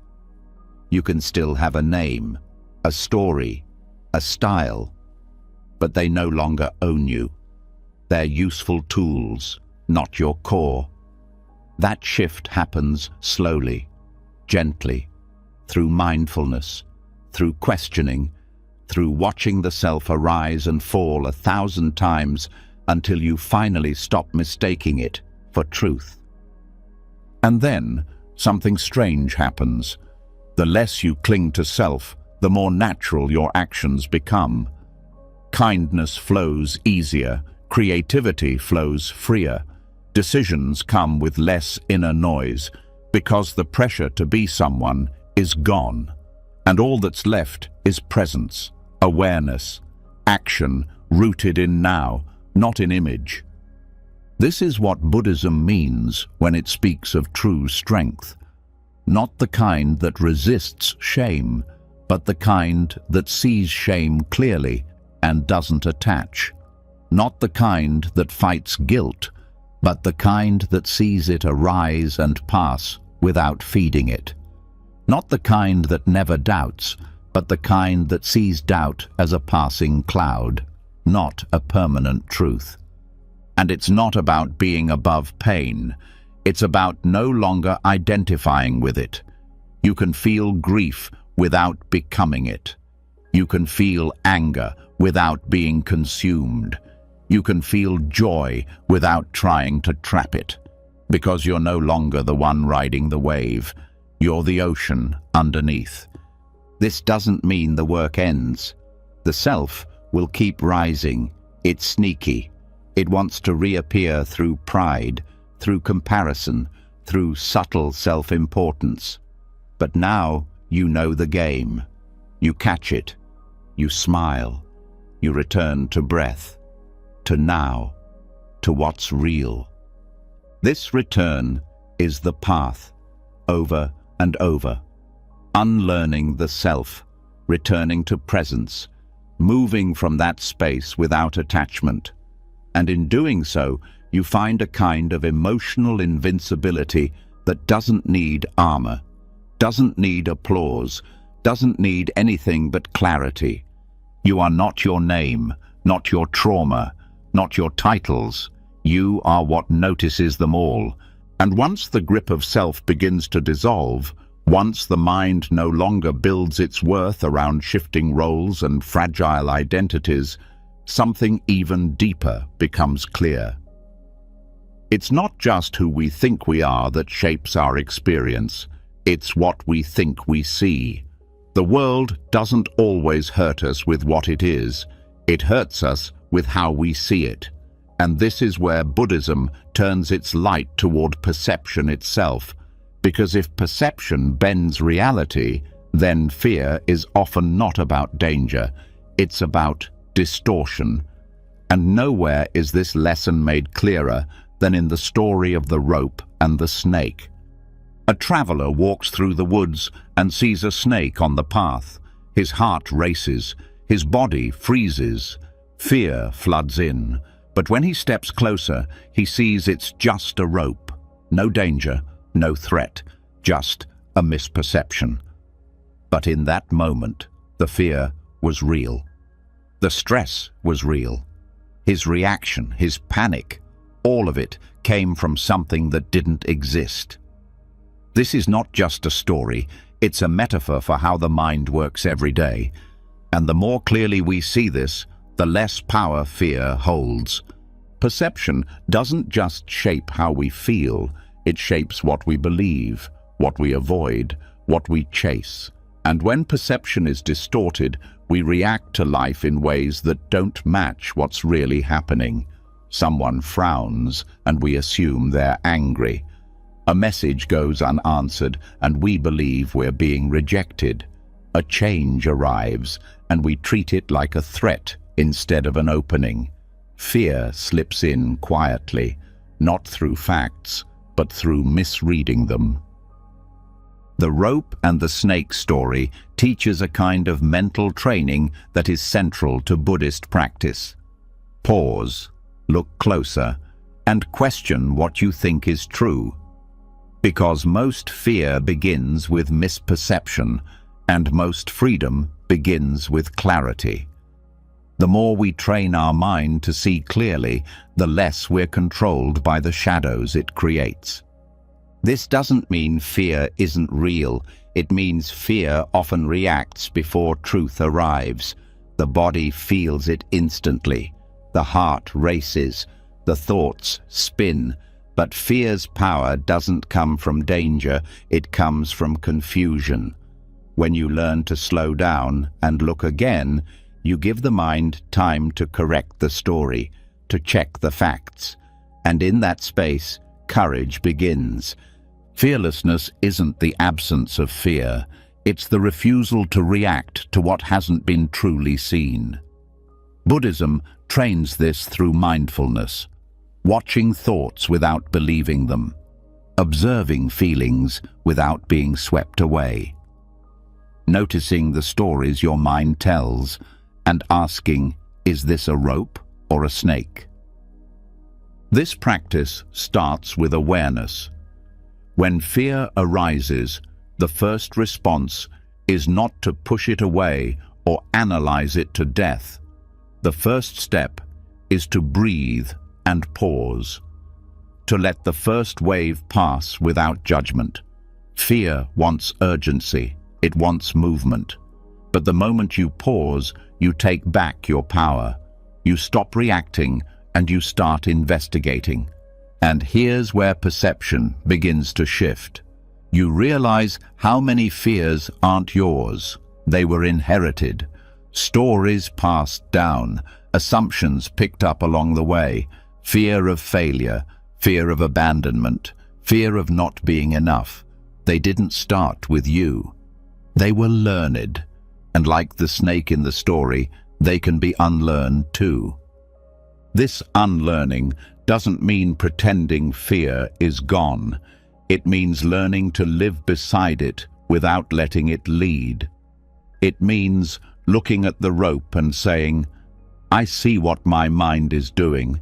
I see how it's trying to protect me, but I'm not fooled this time. That's not denial. That's insight. That's what real courage is made of. Courage doesn't look like bravado. It looks like stillness in the face of rising panic. It looks like not turning away from discomfort. It looks like asking, what's really here?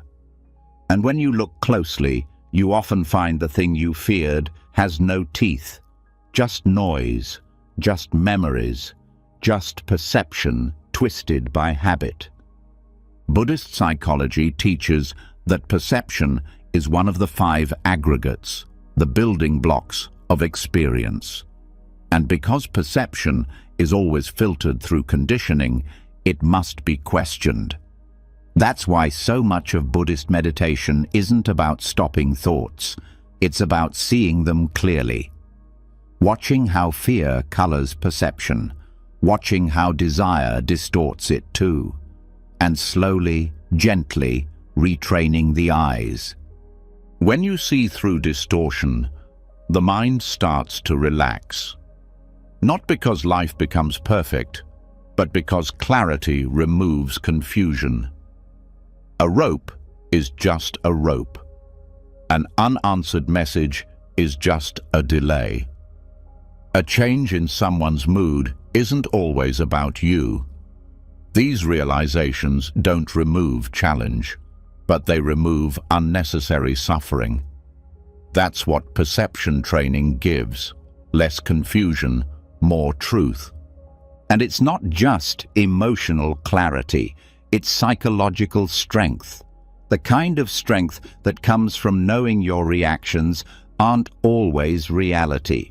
The kind that lets you hold your fear with open hands instead of clenched fists. The kind that gives you room to respond instead of just react. In everyday life, this practice becomes essential. In conversations, in conflict, in decision-making. How often do we see snakes where there are none? We misinterpret tone. We assume bad intent. We project our past onto someone else's silence, and in doing so we create stress where there could have been peace. But perception can be retrained. Retraining starts with slowing down, with listening more, with noticing the first story the mind tells, and waiting before you act on it. It means giving yourself permission to be wrong about your first interpretation. And in that humility, new options appear. New understandings emerge. The rope reveals itself. And this has profound effects on relationships. Fear often shows up in the gap between perception and truth. When we assume the worst, we shut down, we lash out, we withdraw. But when we pause and ask, what if I'm misreading this? Something shifts. Compassion enters, curiosity enters. We stop defending and we start connecting. This also builds inner confidence. Because the less fooled you are by your own fear, the steadier you become. You stop needing every situation to be safe before you feel okay. You start trusting your ability to meet life with awareness instead of anxiety. That's not perfection, that's power. And the truth is, perception is always changing. What you once feared becomes familiar. What once overwhelmed you becomes a lesson. The mind can adapt, but it needs guidance. Without awareness, it runs old scripts. With awareness, it updates. That's the work. Not to force perception into something ideal, but to align it closer to reality. The rope and the snake also teach presence, because distortion often lives in the future or the past. We see snakes not because they're here, but because something from before tells us to expect them. But the rope, it's right here, now, and when we stay present, the mind doesn't need to predict, it can just observe. And in observation, fear softens. This kind of clarity also allows for quicker recovery. Fear may still arise, triggers may still appear, but you catch them sooner, you come back faster, you don't spiral as long, and every time you return to truth, your strength grows. Quietly, steadily, like light returning after a storm. The Buddhist path isn't about becoming fearless in the sense of never feeling afraid. It's about developing the wisdom to know when fear is real and when it's just a rope. That wisdom is built in silence, in stillness, in patient investigation, and the more you build it, the more freedom you gain. Because freedom doesn't always look like joy. Sometimes it looks like not panicking. Sometimes it looks like staying steady when the old story starts playing again. Sometimes it looks like saying, I don't know if this is a rope or a snake yet, but I'll find out. And in that space, the mind opens, the breath returns, the reaction softens, and you get to choose your next step instead of being pulled by fear's first impulse. This is perception training, not to remove all fear, but to build the strength that keeps fear from driving, to become more honest with yourself, to stop confusing the first thought with the final truth, and to let each moment teach you how to see a little clearer than before. And once the rope is seen for what it is, once perception clears and fear loses its hold, a new question begins to rise from the quiet. If clarity brings peace, why does restlessness still return? Why does the mind, even after seeing through illusion, keep searching, grasping, reaching? Because fear isn't the only force that distorts the present. Craving does too. The ache for more. The tension of not enough. The itch to escape what is and chase what could be. This is where the next layer of practice begins, not in silence, but in fire, in the furnace of frustration. In Buddhism, craving is called tanha, thirst. It is the engine of suffering. Not because wanting is bad, but because the kind of wanting that never rests keeps the mind spinning in circles. It tells you, once I get this, I'll feel okay. Once they respond, I'll feel whole. Once this changes, I can breathe. But the truth is, even when the craving is fulfilled, it's never enough. Satisfaction flickers, then disappears, and the mind moves to the next thing, always forward, never still. This craving isn't just about material things, it's psychological, emotional, craving for certainty, for recognition, for control, for a version of life that finally feels safe and finished. But life doesn't stop shifting. People don't stop changing. The body doesn't stop aging. And so the craving becomes permanent tension, never satisfied, never silent. But here's where Buddhism offers something radical. It doesn't tell you to hate your cravings. It tells you to study them, to use them, to turn the very fire of dissatisfaction into a training ground for strength. Because craving isn't the enemy, it's the teacher. If you meet it directly, if you stop running from it and start walking through it with awareness. This begins with mindfulness. The moment craving arises, you pause. You feel it, not just as thought, but as sensation. The way your chest tightens, the way your breathing changes, the way your focus narrows to that one thing you think you need. That's the start of the training, not in resisting with force, but in witnessing with precision, not acting out the craving, not indulging it automatically, but also not repressing it with shame. Just holding it, watching it, letting it show its full face without reacting. And in that space, something begins to shift. You start to see craving as movement, as energy, not as identity, not as instruction. You realize, this urge is here, but it's not me. It's not truth. It's just a pattern rising and falling in the mind. That insight builds a gap, and in that gap, choice returns. You can say no, not out of guilt, but out of clarity.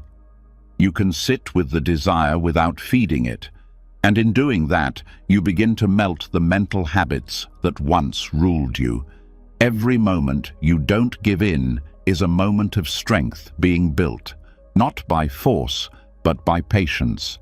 You become steady, spacious, unmoved by urges that used to control you, and the fire becomes useful, because it reveals where your attachments live. What you crave most intensely often shows you where your identity is tangled. The desire to be liked, to succeed, to be seen a certain way. These aren't random. They point to where the self is still clinging. And if you follow that thread mindfully, you can begin to untangle it. Craving is also a mirror. It reflects how deeply you believe peace is always somewhere else, somewhere later. Once you lose the weight, once the relationship works, once the job feels secure. But Buddhism invites a different path. It says peace is now. But it's buried under the illusion that something else must happen first. Craving is that illusion, and sitting with it, not acting on it, burns it down. This doesn't mean you stop wanting things. It means you stop being ruled by the wanting. You can have goals, you can move toward change, but without the inner grasping, without the belief that happiness is only possible once something else happens. That belief is the source of suffering, not the goal itself, but the desperation beneath it. And craving isn't always loud. Sometimes it whispers. The subtle dissatisfaction with how your day went. The quiet resentment that things didn't feel as good as you hoped. The underlying tension of always needing to be somewhere else, someone else, doing something more. That's craving too, and it adds up. It wears down your presence, your patience, your ability to rest in the now. But the moment you catch it, mid-thought, mid-desire, mid-frustration, you can change the trajectory. You can soften the grip. You can return to the breath. And every time you do that, your discipline grows, not as punishment, but as strength built from clarity. You're not fighting the craving, you're seeing through it. And what you see is this: craving creates dissatisfaction not because it fails, but because it promises something it can't deliver. It promises permanent relief. But the mind that gets what it wants is the same mind that will want again. So Buddhism doesn't chase relief, it trains presence, so that peace isn't conditional, so that you're not dependent on the world matching your preferences to feel okay. This also shifts how you handle pain, because often craving arises as escape, wanting to feel different, to distract, to numb, to avoid. But when you learn to stay with discomfort, to not reach for the usual fix, you start to build a different kind of resilience, the kind that doesn't come from changing what you feel, but from being able to hold what you feel without breaking. And over time, this changes your nervous system, your stress response, your emotional patterns, because every time you sit with craving without reacting, you send the body a new message. I'm safe here. I can stay. I don't need to run. That message rewires everything. It builds a groundedness that no achievement or relationship can give, because it's not built on having, it's built on letting go. And this has ripple effects everywhere, in how you eat, how you scroll, how you speak, how you respond to irritation. Craving touches all of it, and so mindfulness must enter all of it, not to shame you, but to train you, to turn your ordinary habits into sacred ground. Every time you feel the pull toward what you don't need and pause instead, you plant a seed of strength, of freedom, of a mind that doesn't flinch, because frustration itself isn't failure, it's fuel. It shows you where your edges are, where your discipline is still growing, where your peace still depends on control, and instead of avoiding that heat, you meet it. You enter the furnace not to burn up, but to burn through the illusion that you need more to be okay, through the lie that you can't sit with what is, through the belief that peace lives later, not now. And this practice isn't easy. It will test your patience, your pride, your old coping strategies. But every time you come back to the breath instead of the craving, every time you choose stillness over escape, you become stronger, not visibly, not dramatically, but deeply, quietly. With each decision not to feed the fire, you become the space around it. And eventually, the craving changes. It loses its urgency. It starts to feel familiar, manageable, not because you forced it down, but because you watched it so many times it stopped fooling you. And in its place, something else grows. Contentment, not the loud joy of pleasure, but the soft steadiness of enough. You no longer need everything to change for your peace to stay. You no longer collapse when something you want slips away. You no longer panic when the next high doesn't arrive. That's freedom. Not because craving is gone, but because it no longer commands your life. The furnace didn't burn you. It refined you. The heat didn't destroy. It revealed what was solid beneath the impulse. And now that strength walks with you, in small moments, in silent decisions, in the quiet courage to want and not follow, to feel lack and still stay present. This is the path of using craving as fuel, not to chase, but to transform, not to get more, but to need less, not to silence desire, but to stop believing it controls who you are. And once the fire of craving has been endured, once you've sat through the burn without reaching, without numbing, without flinching, what's left is not exhaustion, but something calmer, a kind of stillness that feels earned. But life doesn't always burn in flames. Sometimes it strikes like a storm, sudden, cold, disorienting, and it's not about desire anymore. It's about reaction. The snap in your breath when things don't go your way. The tightening in your chest when someone pushes your limits. The jolt of judgment, panic, or insult. This is the next level of strength. Staying still in the storm, not hiding, not suppressing, but mastering the art of non-reactivity. The Buddhist cold shower for the mind. Non-reactivity doesn't mean you stop feeling, it means you stop becoming the feeling. You learn to hold the heat without spilling, the cold without shutting down.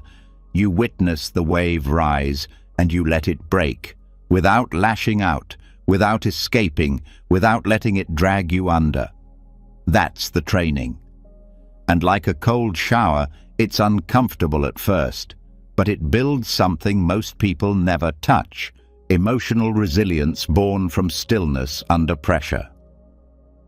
Equanimity, in Buddhist terms, is the mind's balance point, the place where peace doesn't come from comfort, but from steadiness. You don't need things to be easy to feel okay. You don't collapse when they aren't. And the way to build this is the same way you'd train the body for cold: exposure. Deliberate, repeated exposure to discomfort. Not to become numb, but to become clear. To teach the system, you are safe. You don't have to react. This training happens in the small moments first. Someone cuts you off in traffic. Your phone glitches. A plan gets cancelled. The mind wants to fire off. But instead of obeying the impulse, you pause. You feel the heat rise. You notice the breath shift. And then you stay. No explosion, no story, just presence.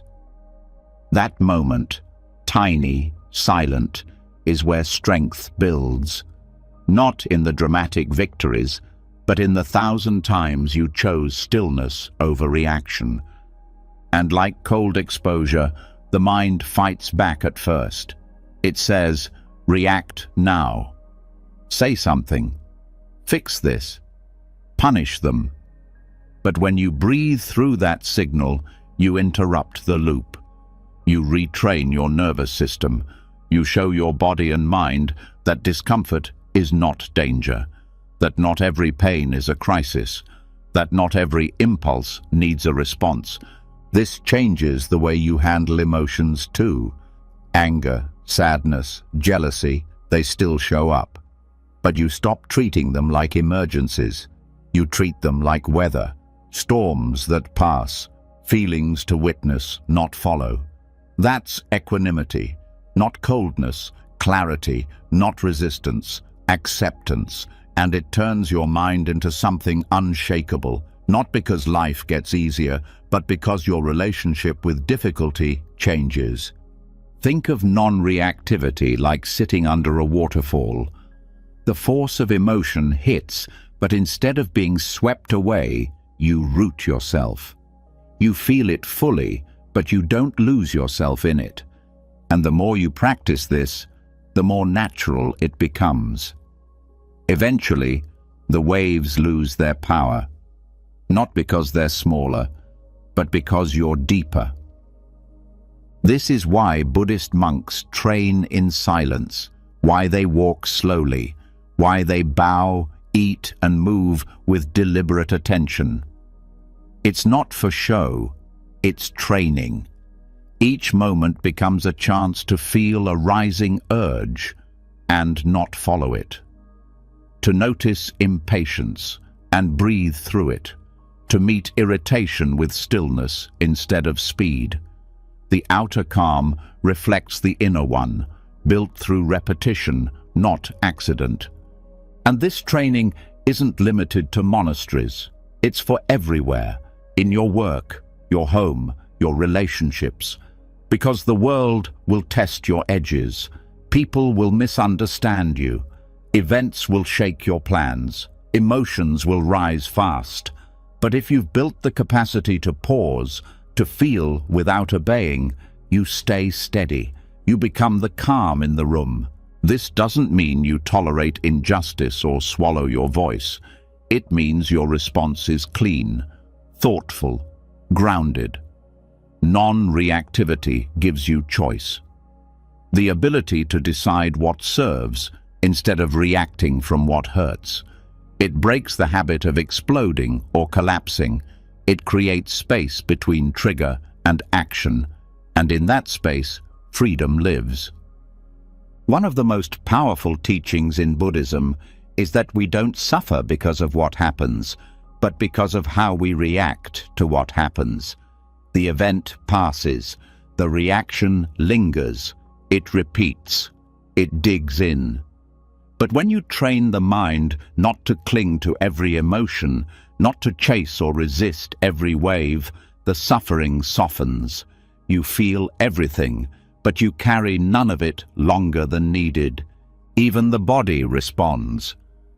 When you stop reacting automatically, your nervous system learns that stillness is safe. The stress cycle shortens. The breath deepens. Your baseline calm increases. This isn't theory, it's physiology. Reaction burns energy, stillness stores it. That's why people who train in non-reactivity feel different. Not just emotionally, but energetically. Their presence isn't loud, but it's solid. And you don't need hours of meditation to start. You just need the next moment, the next irritation, the next tension. When it comes, pause, breathe, feel the reaction rising, and choose not to feed it. Watch it like a scientist, label it without judgment, let it pass. That's the rep, that's the cold shower. Every time you do it, the mind becomes less reactive, and the space inside you becomes larger. This also changes your sense of identity, because so much of who we think we are is built from reaction. I'm an angry person. I'm anxious. I'm sensitive. But when you stop reacting, you start questioning those labels. You realize, I'm not my impulse. I'm not my mood. I'm not this wave of emotion. I'm the space it's moving through. That realization is not just insight, it's liberation.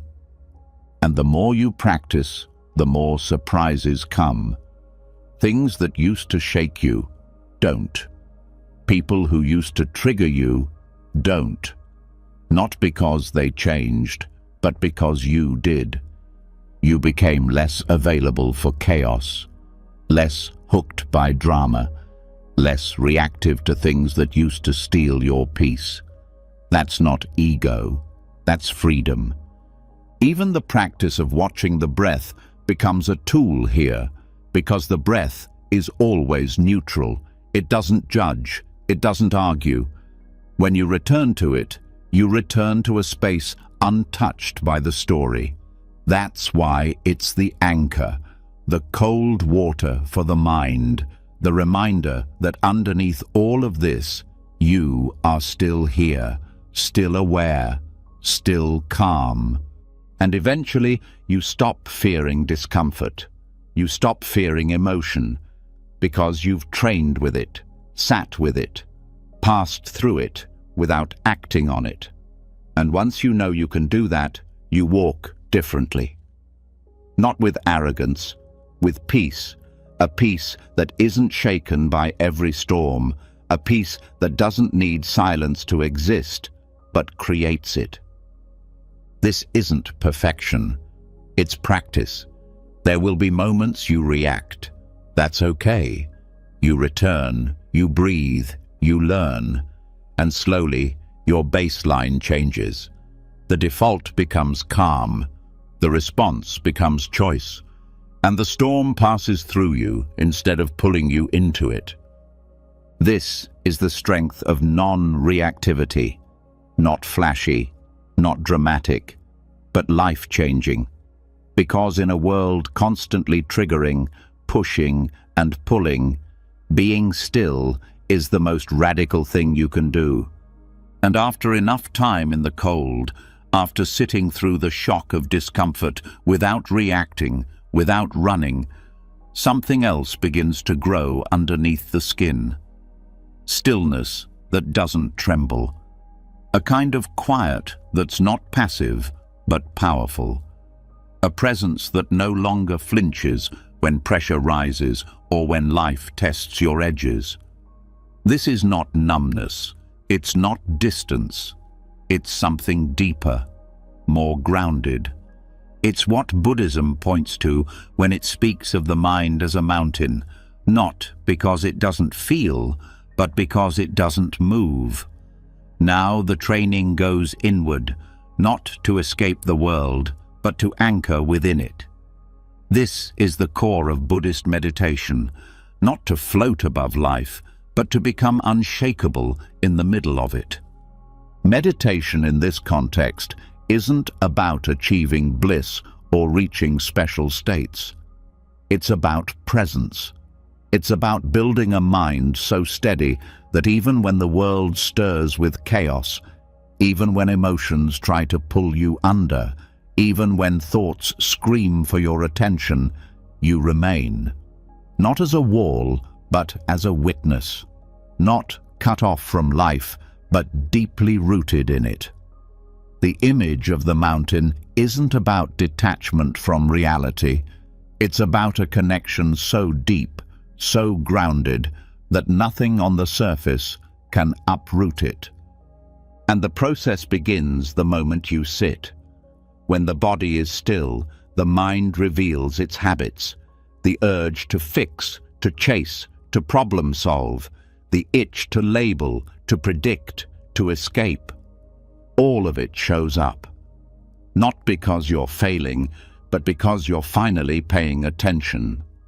And in that awareness, you start to see what usually drives you, the thoughts you confuse for truth, the feelings you mistake for commands, and instead of being pulled by them, you observe.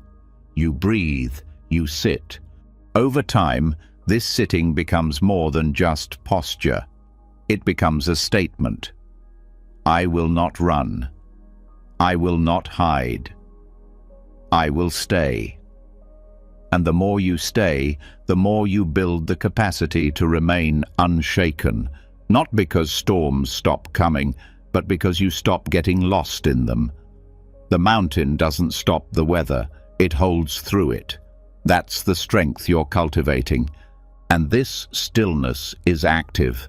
It sees everything, hears everything, feels everything, but it doesn't get entangled. The mind becomes wide enough to hold pain without panic, spacious enough to hold joy without clinging, present enough to witness the full spectrum of life without collapsing into it. This isn't easy, but it's what changes everything. At first, it may feel impossible. The thoughts won't slow down, the body fidgets, the emotions rise in waves. But the practice is not to fix those things, it's to let them be there without becoming them. When sadness arises, you don't drown, you watch. When anger spikes, you don't erupt, you breathe. When fear whispers, you don't run, you return to now. That's the discipline. That's the quiet revolution taking place inside you. And this doesn't just affect your inner world, it transforms your outer one too, because the stronger your presence becomes, the less you react out of fear, the less you speak from insecurity, the less you fall into habits that hurt you. You start responding instead of reacting, listening instead of defending, pausing instead of pushing.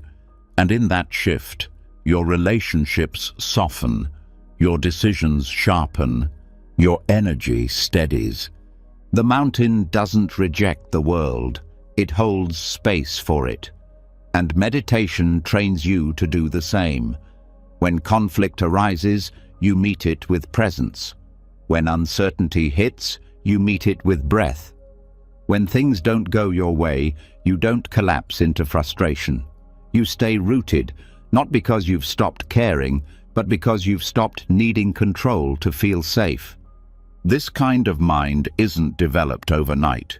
It's carved slowly, like stone, shaped by time, by repetition, by returning again and again to the same still point. Each sight deepens it. Each breath steadies it. And even when you think nothing's happening, the roots are growing. You may not notice at first, but others will. They'll feel something in you that doesn't shake the way it used to, that doesn't panic when plans change, that doesn't get thrown off by noise. And it's not because you've escaped life. It's because you've turned toward it fully and stayed. That's what builds the mountain. The willingness to remain when discomfort shows up, to face your own patterns without turning away, to meet silence not as an enemy, but as a home.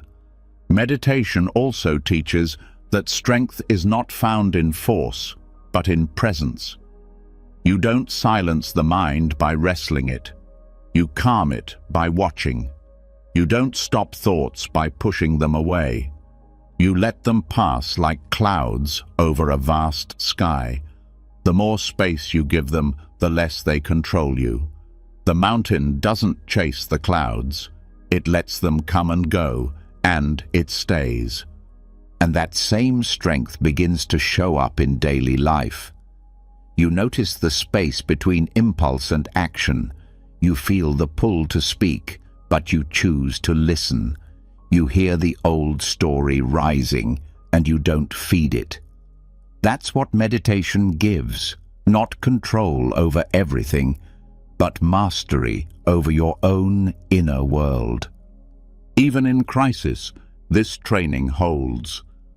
When grief hits, when fear returns, when everything feels like too much, you don't have to pretend you're okay. You just have to stay present, to keep breathing, to keep returning. That's what the mountain does. It doesn't avoid the storm. It faces it, and it holds.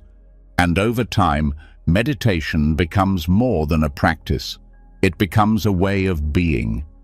You don't have to sit in silence to be present. You bring the mountain into every interaction, into traffic, into meetings, into hard conversations, into heartbreak. You begin to live from that place, from presence, from depth, from a quiet that doesn't ask for attention, but radiates stability. And this depth becomes a refuge. When life is loud, you return to breath. When thoughts race, you return to stillness. When others react, you respond from center.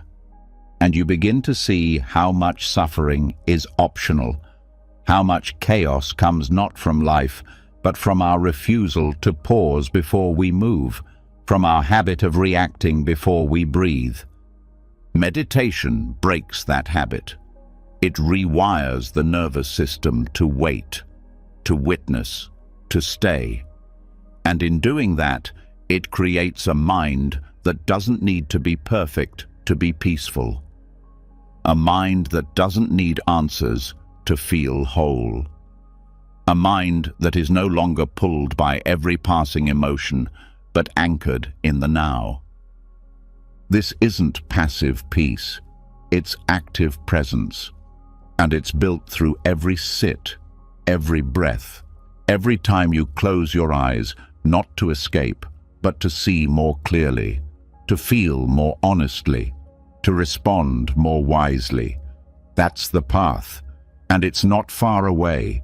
It's one breath deep, over and over, until the storm no longer controls you, until the world can shift and turn and roar, and you stay right here, still, grounded, awake. This is the mountain that watches. And once the mind becomes a mountain, once presence becomes strong enough to hold still through storms, the next challenge is not how to withstand chaos, but how to stop inviting it. Because even when the world quiets, the noise inside doesn't always follow. It clings to stimulation, to options, to endless things that feel important. And slowly, silently, that noise steals the strength that was just built.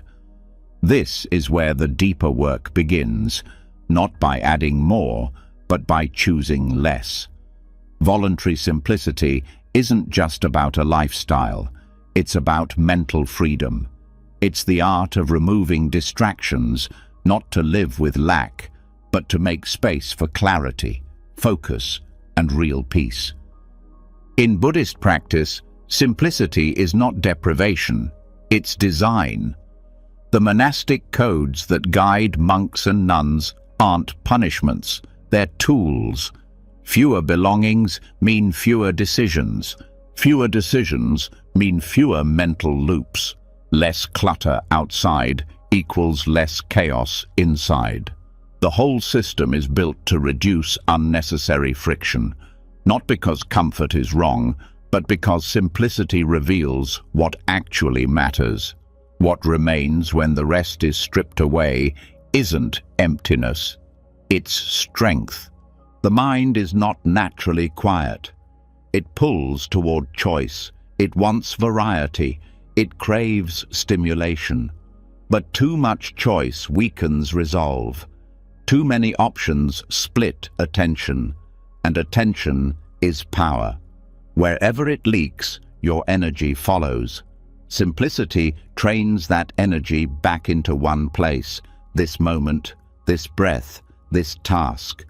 Not because it's trendy, but because divided focus is diluted living. And this isn't just about physical possessions.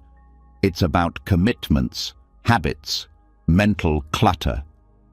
How many tabs are open in your mind right now?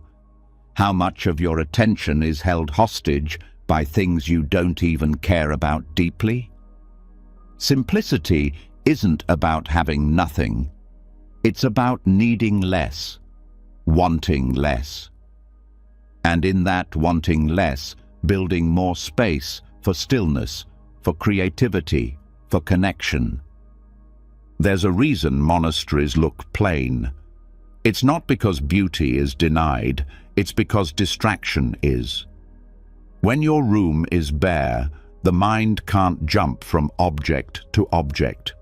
It returns to the breath, to awareness. And this design spills into daily life. When you reduce the mental traffic, each moment becomes sharper. You stop multitasking. You stop checking out. You start living with full attention again.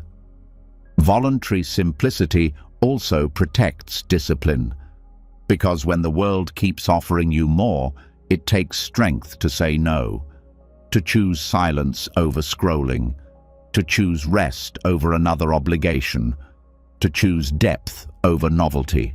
And every time you do, you reinforce your inner clarity, not out of denial, but out of knowing the cost of overstimulation, the cost of always reaching for something new while the present moment waits unnoticed. This doesn't mean life becomes boring. It means it becomes intentional. When you eat, you eat. When you speak, you speak. When you walk, you feel your feet. Each action becomes sacred, not because of what it is, but because of the space you gave it.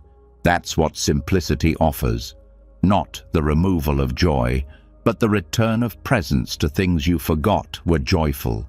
And the mind, when it adjusts, starts craving less automatically. Once it experiences the peace of fewer distractions, it stops chasing stimulation as much. The nervous system recalibrates. The dopamine feedback loops slow down. You stop needing constant noise to feel alive. And in the quiet, you realize that most of what you thought you needed was only blocking you from seeing what was already here.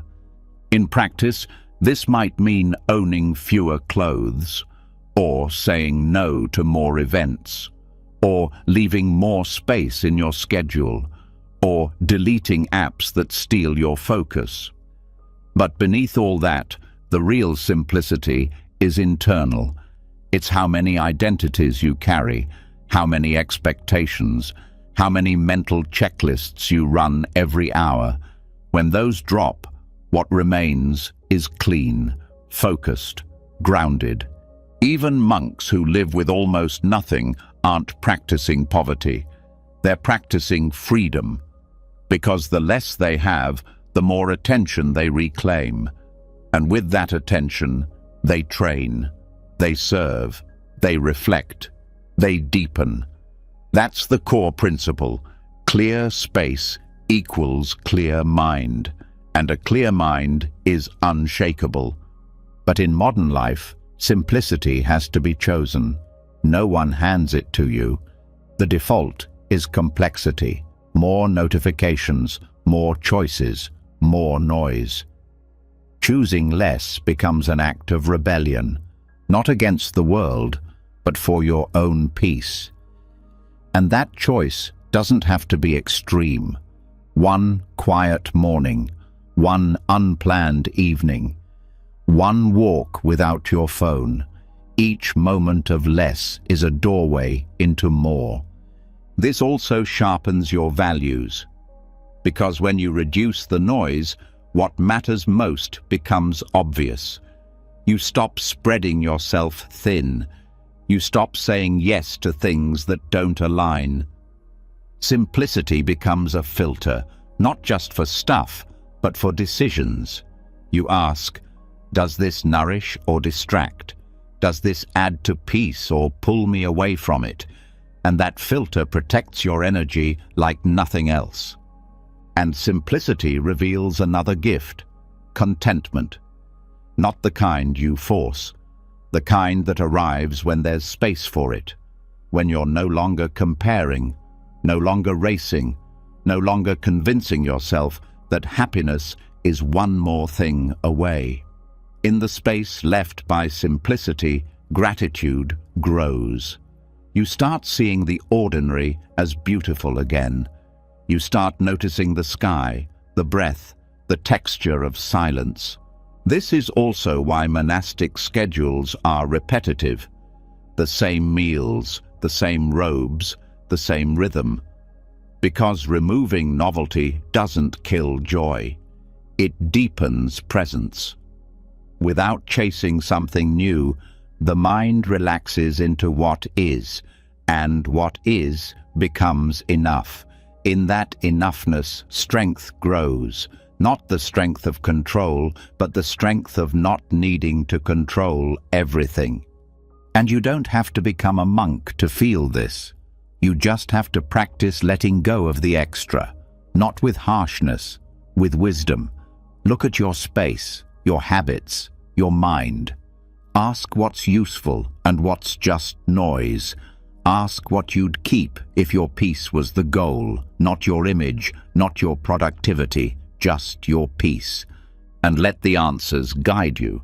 Maybe you stop checking the news 10 times a day. Maybe you stop chasing the perfect plan. Maybe you stop overcommitting out of guilt. Each time you remove something that scatters your mind, you reclaim a piece of your strength. The kind of strength that doesn't show up in busy schedules, but in grounded choices. And in relationships, simplicity softens things too. You stop needing people to perform. You stop performing yourself. You start valuing presence over perfection, a real conversation, a shared silence, time that doesn't need to prove its worth. That's what simplicity brings, depth, not through intensity, but through consistency.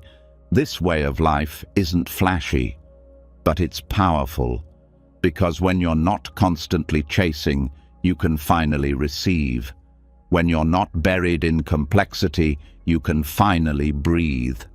And when your mind isn't full of noise, you can finally hear the quiet truth underneath it all, that you don't need more to be whole. You just need space. And when the clutter is cleared, when life is trimmed down to its essence and the mind finally has room to breathe, something strange begins to happen. You stop needing to win every argument. You stop feeling the pull to prove yourself. The urge to react, to defend, to push back at every discomfort no longer feels necessary. Because simplicity hasn't just lightened your surroundings, it's softened the need for conflict. And now, the deeper lesson reveals itself. True strength isn't always shown by action, it's often shown by restraint. Buddhism calls this wisdom, the wisdom of knowing when not to fight. In a world that constantly tells you to speak up, fight back, be bold, and always stand your ground, this idea might feel like weakness, but it isn't.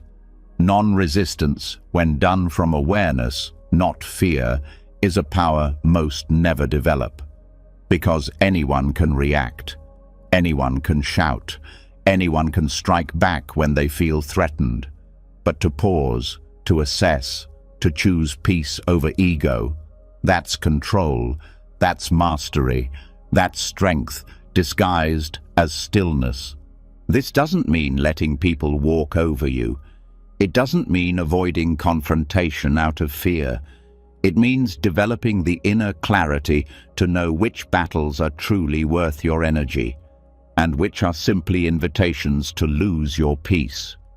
It's the difference between instinct and intention begins where reactivity ends.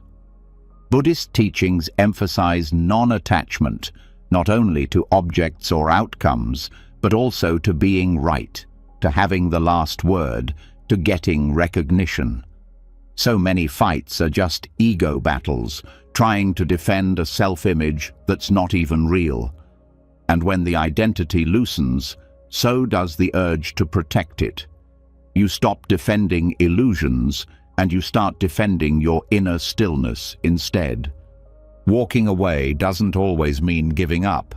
Sometimes it means stepping back to preserve what actually matters: your clarity, your values, your peace. It means recognizing that not every insult is worth a response, that not every challenge needs your fire, because not all conflicts are about truth. Some are just storms passing through other people's unprocessed emotions, and jumping in doesn't make you strong, it makes you tangled. Knowing when not to fight also sharpens your vision. You start to see patterns, which arguments repeat, which dynamics drain, which situations only pull you further from the person you're training to become. And instead of diving into every emotional whirlpool, you stand at the edge, you breathe, you watch, you wait. And in that waiting, you choose your next move from awareness, not emotion.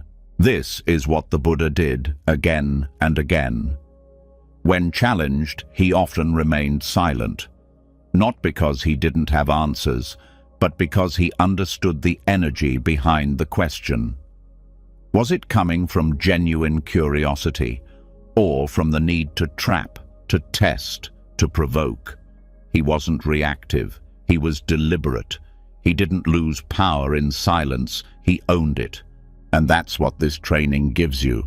The ability to hold your center when others lose theirs. The ability to walk away not with shame, but with strength. The ability to respond without being dragged into battles that leave everyone more broken than before. Even in relationships, this wisdom heals. Not every disagreement needs a verdict. Not every misunderstanding needs to be dissected. Sometimes, the deeper strength is in choosing to stay quiet until the heart is calm, until the heat has passed, until the truth can be spoken without the need to win. This doesn't mean suppressing, it means choosing. Choosing the moment, choosing the tone, choosing whether the outcome is worth the emotional cost. And if it's not, choosing to let it go, not out of weakness, but because you're building a life that's not fueled by conflict. And this choice is subtle. It happens in real time, in the pause before you respond, in the silence after someone provokes you, in the breath you take before deciding whether to send that message, say that sentence, make that move. These small gaps are where strength is forged, because anyone can speak, but it takes depth to be silent with purpose. It also takes courage, because the ego hates silence.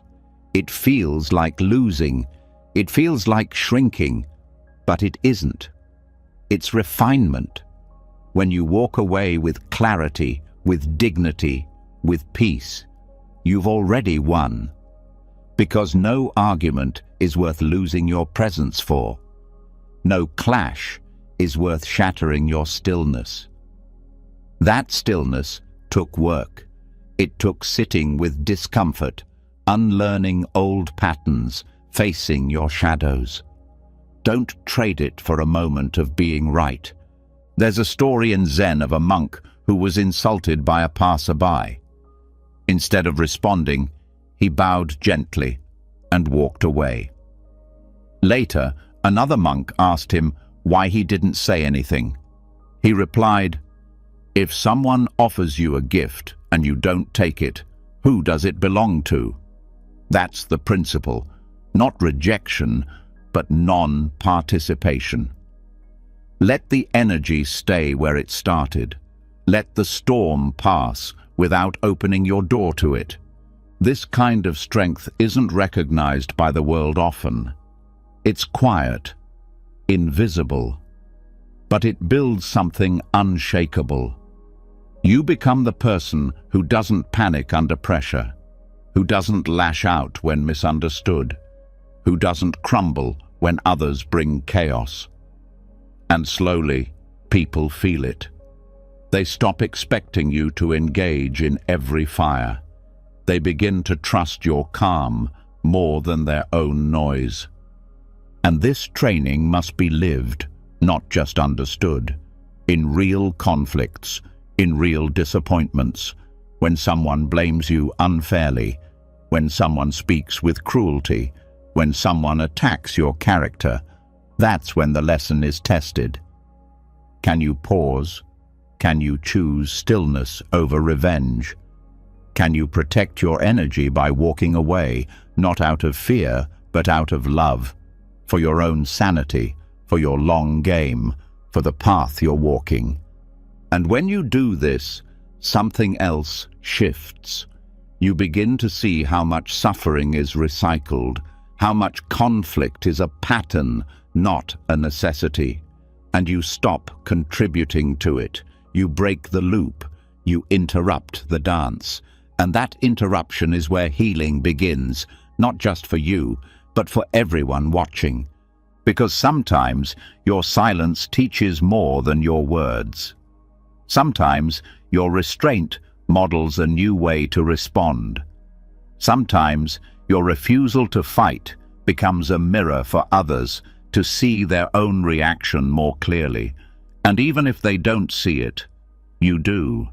You see who you're becoming, and that is reward enough. Letting go of the need to fight doesn't mean you become passive.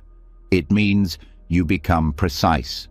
You conserve energy for the battles that truly matter, the ones inside, the fight to stay mindful, to stay kind, to stay steady when the world pulls you off center. And that inner battle is lifelong. It requires everything you've learned up to now: clarity, presence, simplicity, stillness, and now restraint. And this isn't about never defending yourself. It's about choosing when and how to do it from a place of strength, not insecurity. Some fights are sacred. Some truths must be spoken, but you'll know the difference because the voice that speaks from wisdom never rushes, never shouts, never needs to crush the other to stand tall. It simply speaks, and then it returns to stillness. This is the art of strategic retreat, of stepping back to protect what's real, of refusing to lose your peace over someone else's chaos. And in doing so, you build the kind of strength that no insult can shake, the kind of courage that doesn't roar, but endures. And when you've chosen not to fight, when you've stepped back with clarity instead of lunging forward in ego, the space you create doesn't feel like surrender. It feels like freedom. But that freedom, as real as it is, will still be tested, because the world doesn't stop throwing shadows just because you've stopped chasing them. People will still misunderstand you, some will insult, some will lie, and injustice will still happen, no matter how centered you are. This is where the next layer of strength is built, not in how loudly you respond, but in how deeply you remain untouched. Now the mind must learn what few ever do, how to stay unshaken when the world tries to shake you. Buddhist teachings have long emphasized the need for inner protection. Not walls, not emotional armor in the traditional sense, but a kind of mental training that makes the mind resilient without making it hard. A state of presence so refined that even when someone throws their worst words at you, it doesn't stick. Not because you don't care, but because you know where value lives, and it's not in their judgment. This training begins with redefining what it means to be harmed. Most people believe that an insult is harm, that humiliation is damage, that being wronged automatically means losing peace. But Buddhism invites a sharper question. What exactly is being harmed? The body, the reputation, the identity? When you stop identifying with these things, you realize that insult only lands if there's something in you clinging to the image it attacks. If someone calls you a name and you have no attachment to that identity, the word passes through you like wind through trees. But if you cling to who you think you are, strong, smart, respected, then anything that threatens that self-image becomes painful. This is where suffering is born.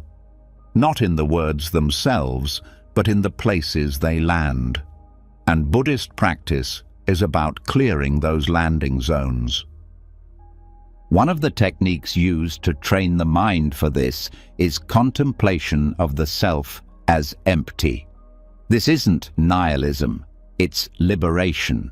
If there's no solid, unchanging me to defend, then no insult can pierce anything permanent. Thoughts come and go, emotions rise and fall, identities shift with context. And when you start to see the mind this way, as something fluid, not fixed, you stop needing everyone to see you the same way all the time. This doesn't make you passive, it makes you rooted. You don't bend in every windstorm, you stand like a tree whose strength doesn't come from looking unshaken, but from not needing to respond to every breeze. This is not indifference. It's the result of deep seeing, a kind of emotional intelligence that doesn't just feel, it understands, and that understanding becomes your shield. There's also a Buddhist practice called metta bhavana, loving kindness meditation. It's not just about sending goodwill to friends or people you like. It includes sending goodwill to those who've hurt you, not because they deserve it, but because holding hatred keeps the insult alive inside you. The moment you begin offering compassion, even to those who attack you, the sharpness dulls. You stop being the victim of their pain, and you become a witness to it. And in that shift, you gain a superpower. Not because you don't feel pain, but because you stop carrying pain that isn't yours. Someone's words might sting, someone's cruelty might burn, but instead of letting that pain become your identity, you learn to feel it, acknowledge it, and release it. That release is what builds an unshaken mind, a mind that experiences deeply but doesn't cling to experience. Another technique used is mindfulness of reaction. Every time you're criticized, every time someone speaks to you unfairly, the mind reacts.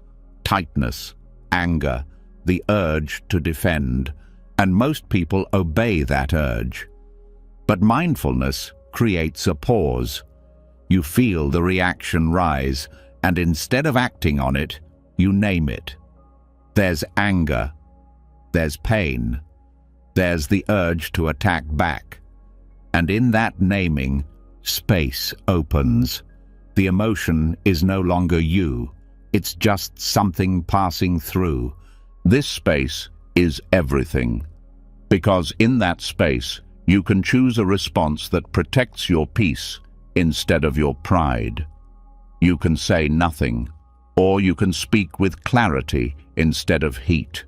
You can walk away with calm instead of revenge, and each time you do, the mind learns. We don't have to collapse when insulted. We don't have to react when poked. We can stay grounded. Buddhist monastics train this especially when facing criticism or humiliation. Some even seek out these moments, not to be hurt, but to observe the mind's attachment. If you can hear a false accusation and feel your heart race, you've discovered where your clinging lives, and in that awareness, you begin the work of dissolving it, not to become numb, but to become free.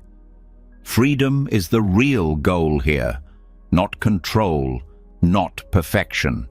Freedom from the emotional strings others try to pull. Freedom from needing everyone to agree. Freedom from being imprisoned by other people's approval or disapproval.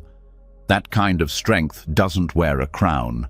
It wears silence, stillness, a quiet that can't be touched. And even in the face of injustice, real injustice, this training holds. Buddhism doesn't ask you to ignore wrongs. It asks you to meet them with wisdom instead of reaction.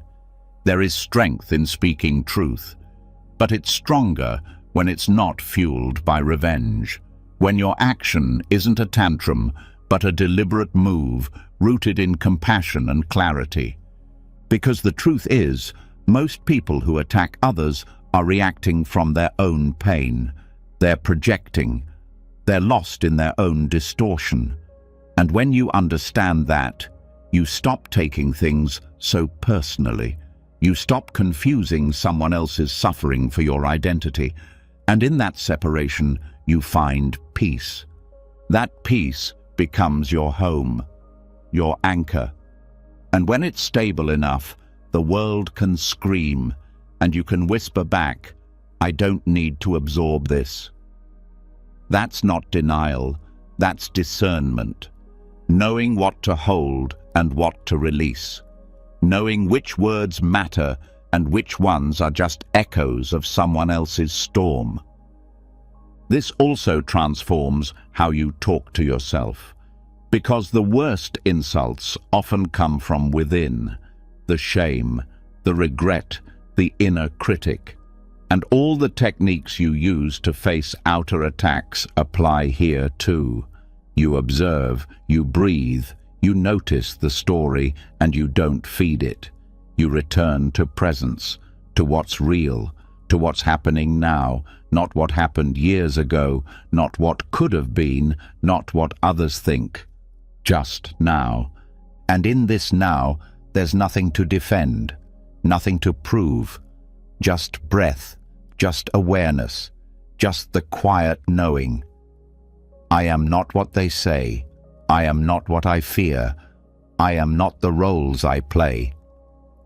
You are presence, consciousness, the space in which all of this happens, but not the content itself.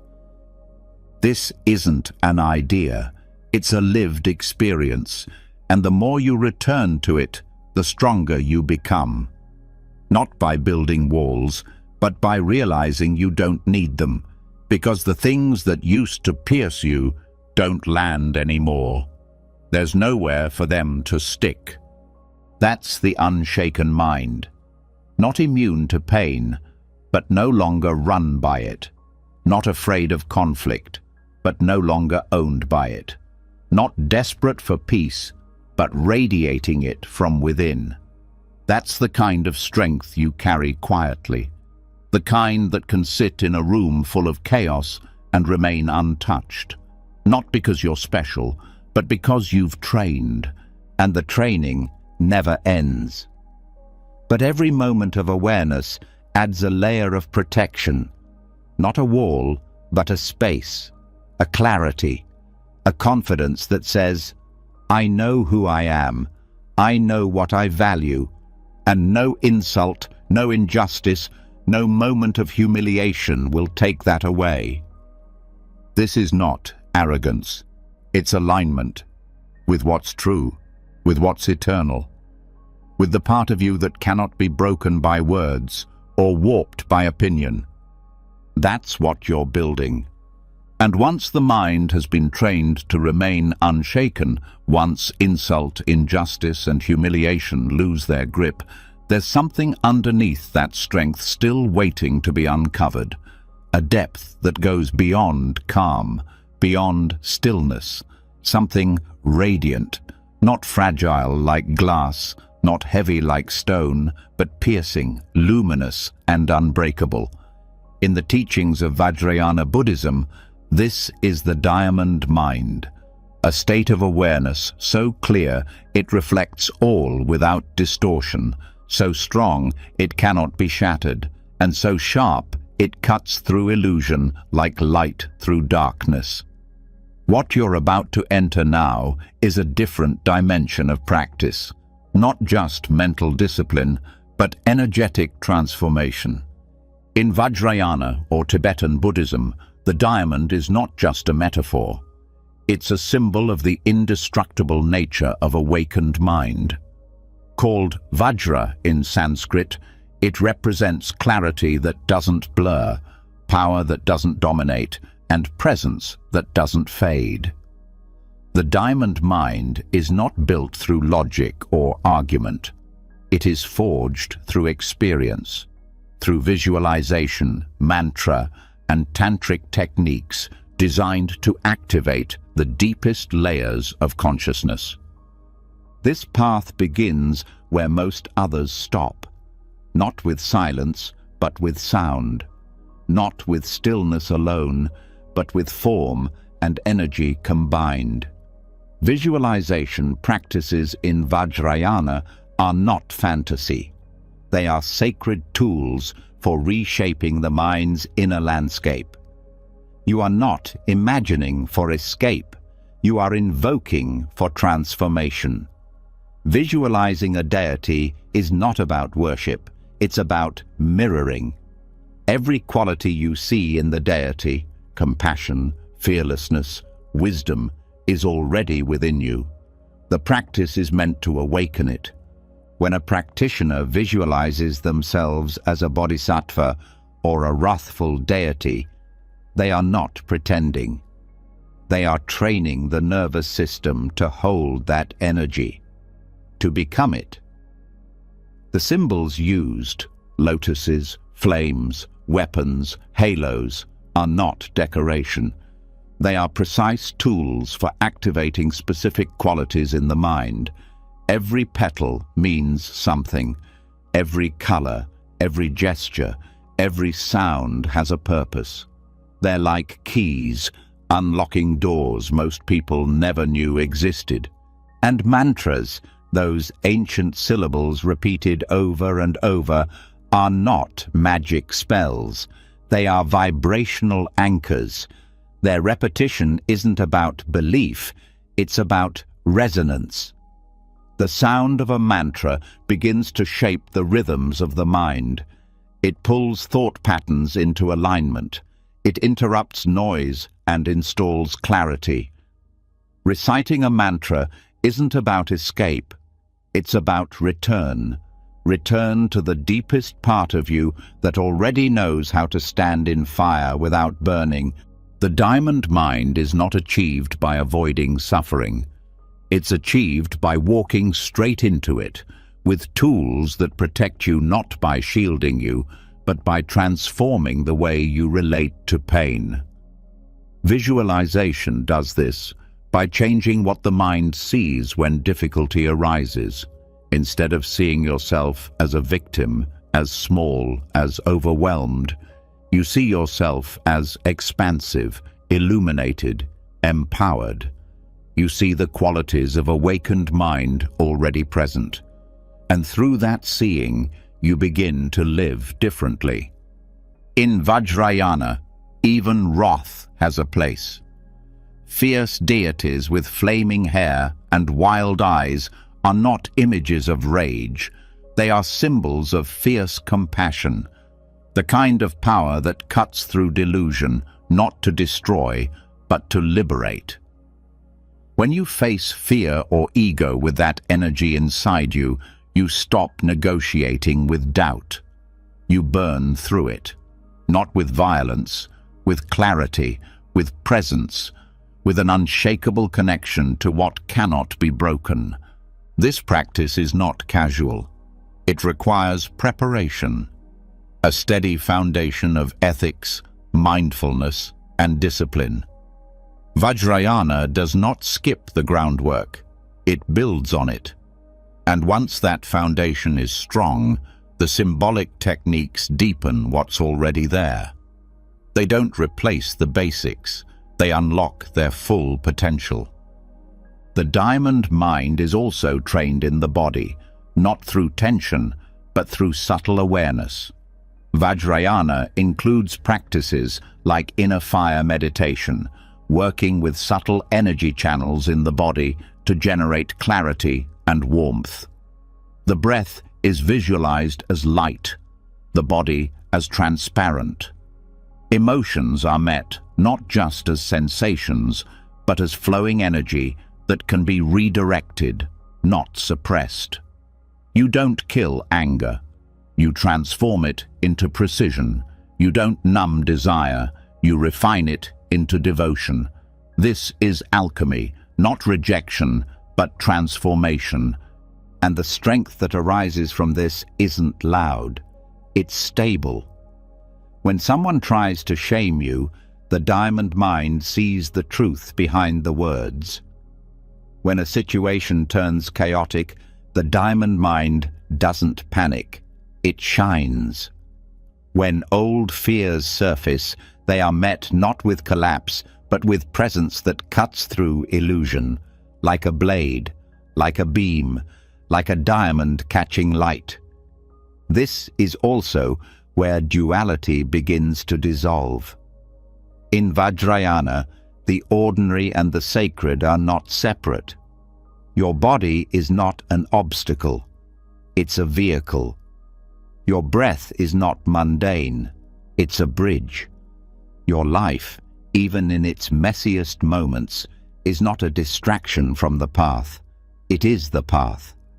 The mind doesn't have to become perfect to be indestructible. It just has to stop identifying with its distortions and start training its gaze on truth.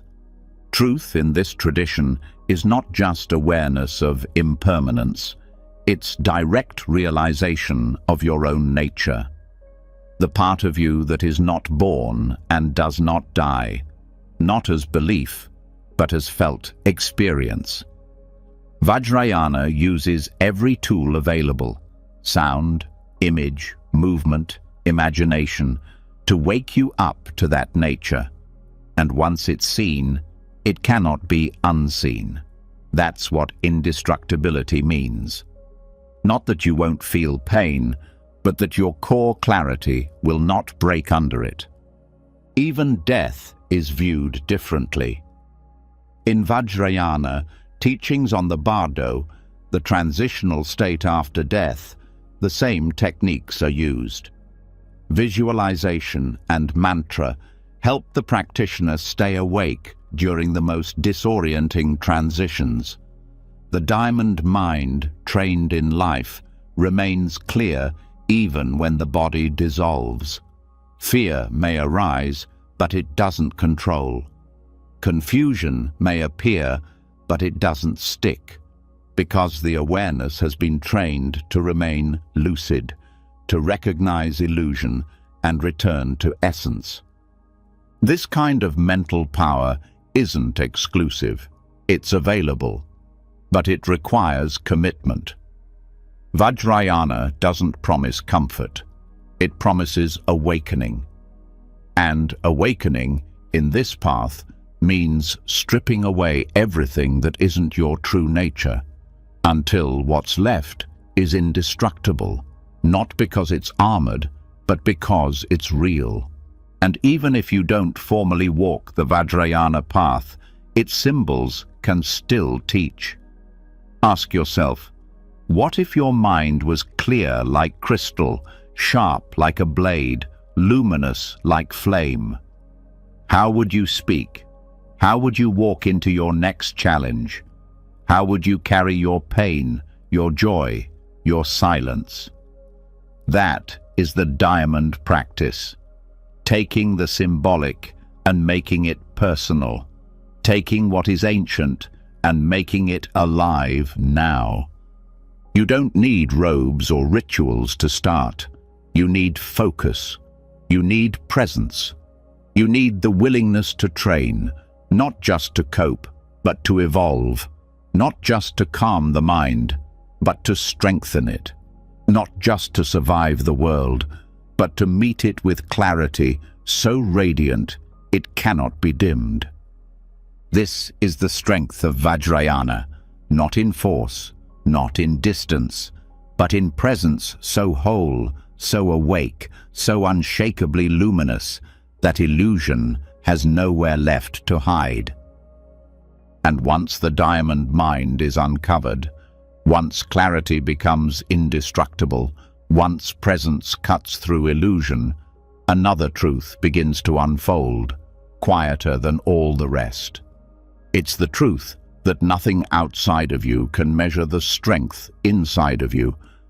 No title, no possession, no praise. Because the deepest transformation doesn't happen when the world applauds. It happens in silence, in solitude, in the kind of struggle no one sees, the kind of growth that leaves no trophy behind, only awareness. This is the path most never talk about, the path of the inner pilgrimage. The outer world is loud with goals, careers to chase, status to gain, recognition to seek. But Buddhism shifts the direction of the journey. Progress is not about getting somewhere else. It's about going deeper into where you already are. It's about facing yourself, not as you want to be seen, but as you truly are, without filters, without stories. And in that seeing, building a presence that can hold anything without breaking. The inner pilgrimage isn't made of travel. It's made of stillness. Each step is an insight. Each challenge, a mirror. Each discomfort, a doorway. What looks like stillness on the outside is a storm of transformation inside. It's the moment you choose honesty over avoidance, silence over argument, reflection over reaction, and no one may notice, but you will, and that's where strength begins. In this kind of journey, milestones are invisible. There are no certificates for overcoming your own fear, no applause for forgiving someone who will never say sorry, no spotlight for sitting through a wave of sadness without needing to escape. But each of these moments is a step, and each step shapes a mind that no longer depends on validation to feel worthy. The Buddha himself walked a literal path, but the awakening didn't come from the miles. It came from the surrender, from the deep confrontation with suffering, illusion, impermanence. His journey outward led inward, and every teaching since points us in the same direction. Stop chasing the world, start facing your own mind. Because the truth is, most pain doesn't come from what's happening. It comes from how the mind relates to what's happening. The inner pilgrimage is the process of changing that relationship, learning to meet pain with compassion instead of resistance, to meet joy without clinging, to meet confusion with curiosity instead of fear. This journey requires no permission, no perfect conditions. You don't need to be in a temple. You don't need a teacher watching. It happens when you wake up and face the thoughts you don't want to think. When you sit quietly instead of distracting yourself. When you look honestly at your habits, your reactions, your cravings, and instead of judging, you stay. You watch. You learn. And that learning is real progress, because each insight, each small shift in perception, builds a mind that is less shaken by the outside world. You don't get there in a straight line. You circle back. You revisit old patterns with new eyes. You fall down and get up, not because someone told you to, but because you've seen that standing is its own reward.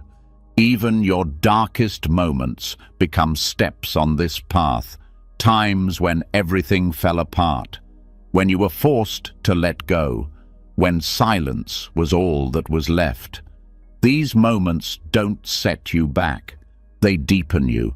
They crack the surface and expose something truer underneath. Pain becomes teacher. Loss becomes mirror. Confusion becomes fuel. The inner pilgrimage teaches you that strength isn't about getting through life untouched. It's about letting life touch you deeply without losing who you are. It's about staying present even when it hurts, even when nothing makes sense, especially then, because that's when transformation happens, not in the comfort, but in the surrender. And as you walk this path, something unexpected starts to happen. The things that used to define you begin to fade. The roles, the labels, the expectations. You don't need them as much. You start measuring progress in terms of peace, not performance. In terms of self-honesty, not self-image. In terms of how gently you can meet the parts of yourself you used to reject. This doesn't mean you stop achieving. It means achievement no longer defines your worth. You can succeed without needing success to fill a hole. You can contribute without losing yourself in the outcome. You can serve without making it about being seen. That shift doesn't make your life smaller. It makes your presence larger. Because you're no longer fractured between who you are and who you're pretending to be.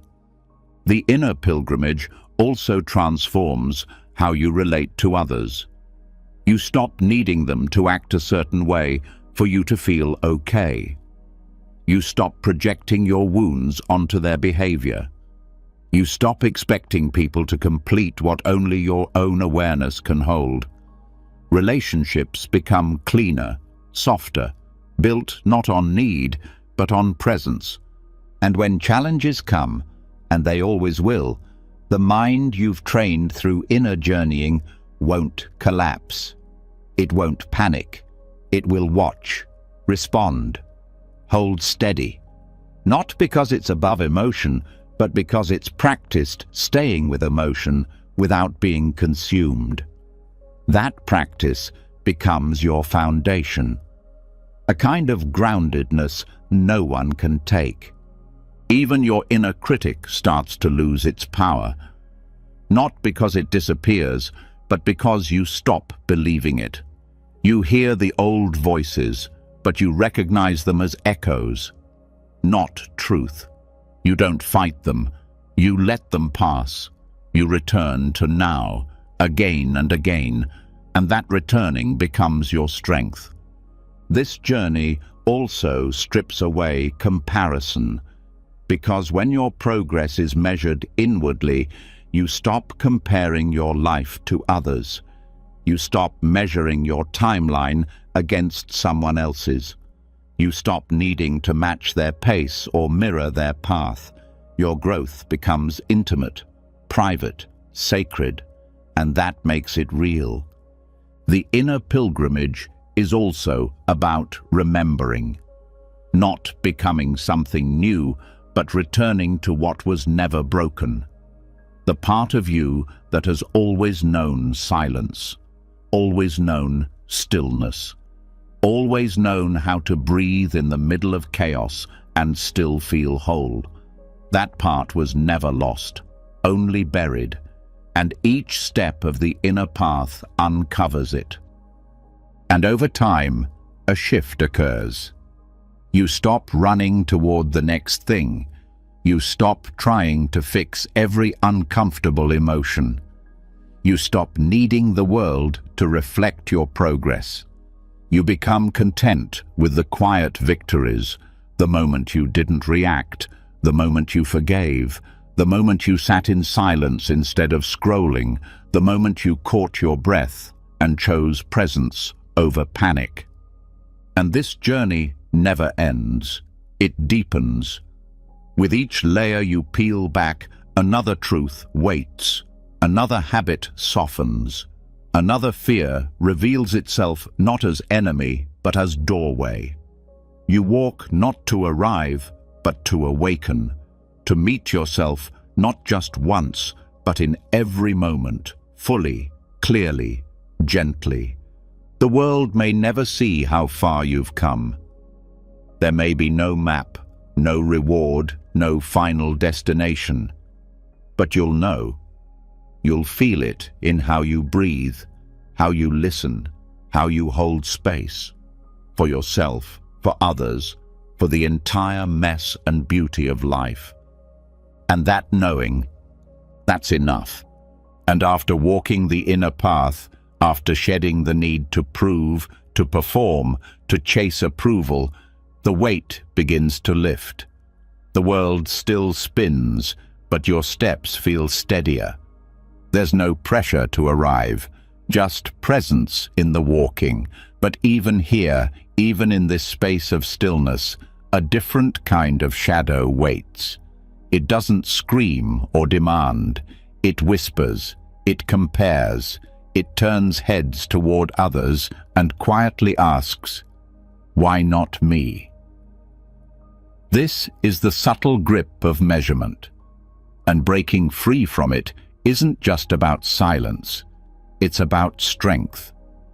Strength that doesn't rise by climbing over others, but by celebrating them. This is where the practice of mudita begins. Joy that isn't yours, but frees you anyway. In Buddhism, mudita is called sympathetic joy, the ability to feel genuine happiness for someone else's success, beauty, peace, or growth, not as a performance, not as politeness, as truth. This joy is not loud.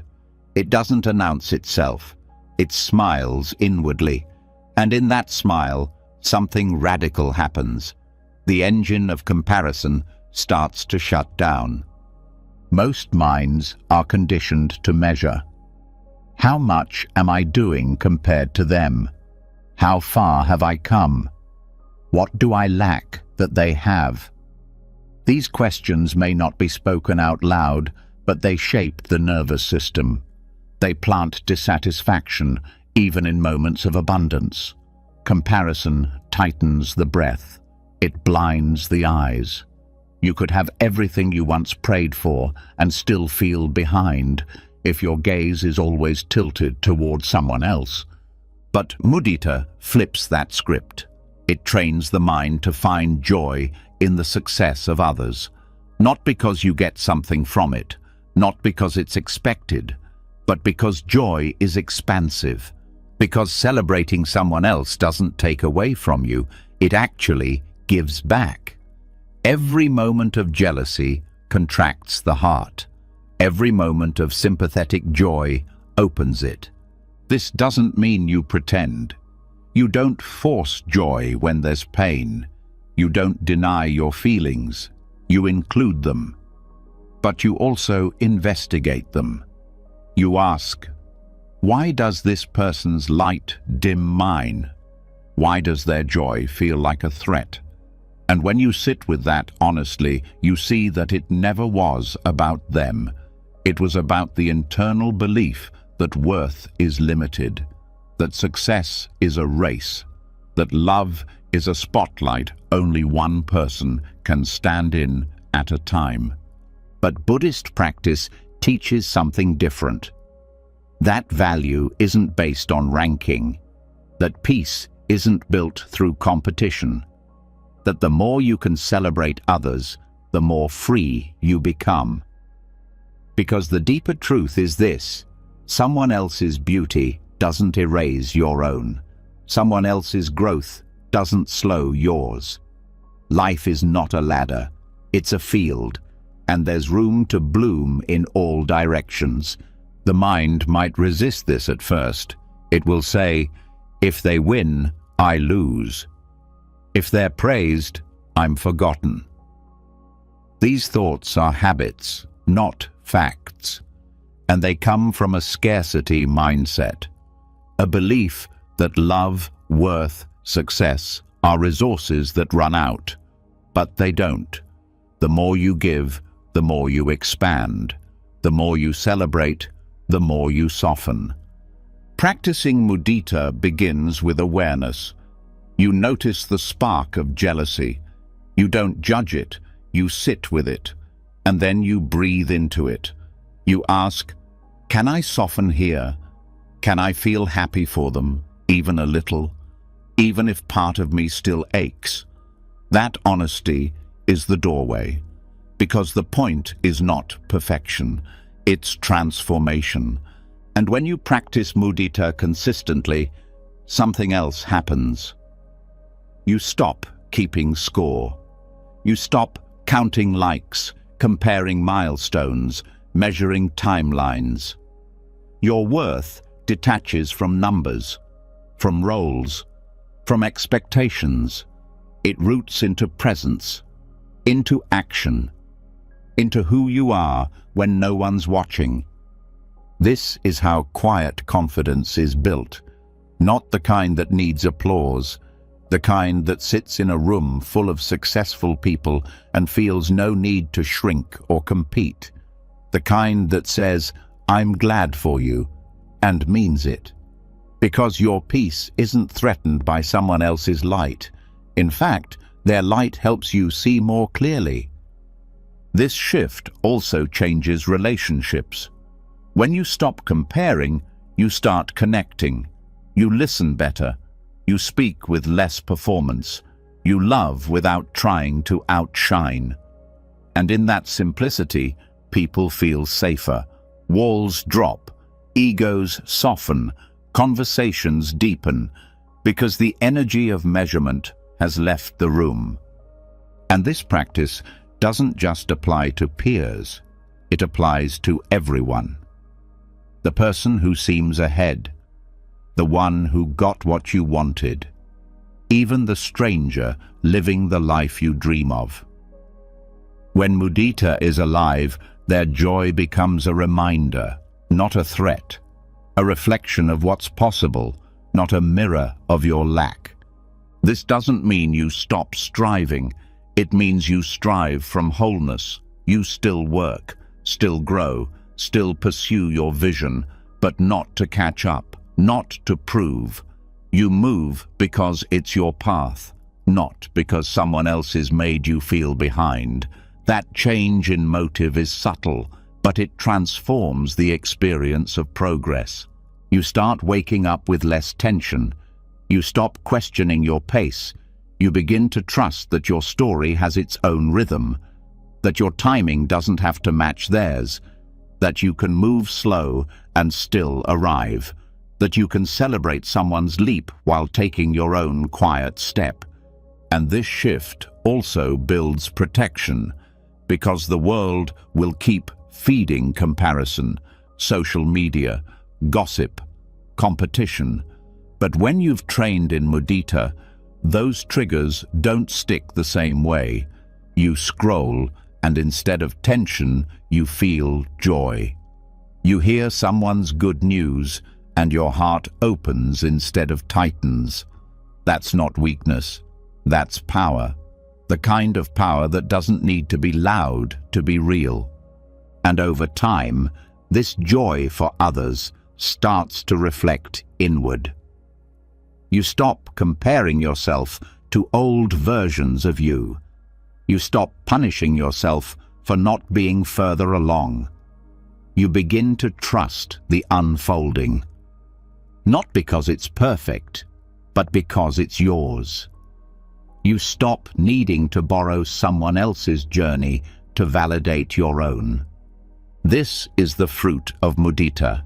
Not just kindness, not just love, freedom from envy, from insecurity, from the endless itch of not enough. You don't have to keep proving anything. You just keep showing up with presence, with peace, with a heart that stays open even when the world tempts it to close. And when setbacks happen, as they always do, the mind trained in mudita recovers faster, because it's not tied to ranking. It doesn't see failure as falling behind. It sees it as part of the path, part of the unfolding, and it rests there, without shame, without urgency, just awareness, just breath. This kind of mind cannot be manipulated. It doesn't chase false status. It doesn't collapse under criticism.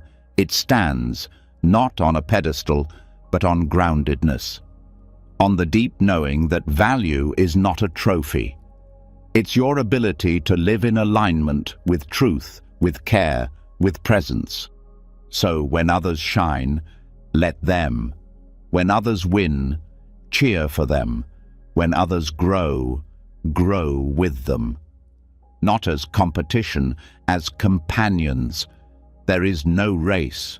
There is only the unfolding, the breath, the next kind word, the next honest step. That's where strength lives now. You've just walked through the quiet storm of the self. You've stood in the fire of craving without reaching. You've watched the rope turn back into a rope. You've felt the cold surge of non-reactivity, stood unmoved like a mountain, and tasted the sharp edge of the diamond mind. You've stepped off the map and into the silence where real strength grows, not from applause, not from comparison, not from control, but from presence. This wasn't a lesson in pretending to be calm. It was a journey through the cracks, the shadows, the forgotten corners of your own mind.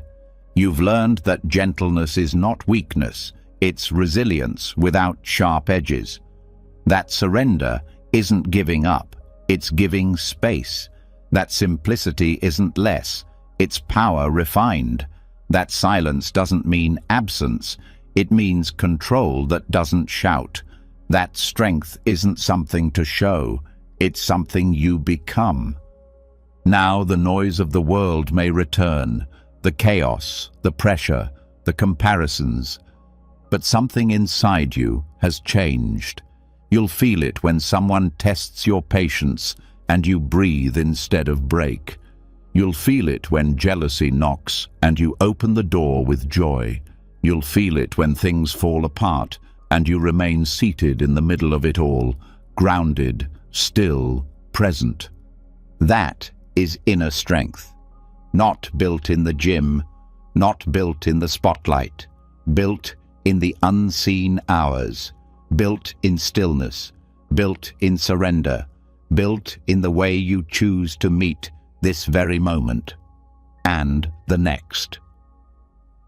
If this journey moved something in you, if a single insight landed and stayed, leave a comment and let us know which moment hit the deepest.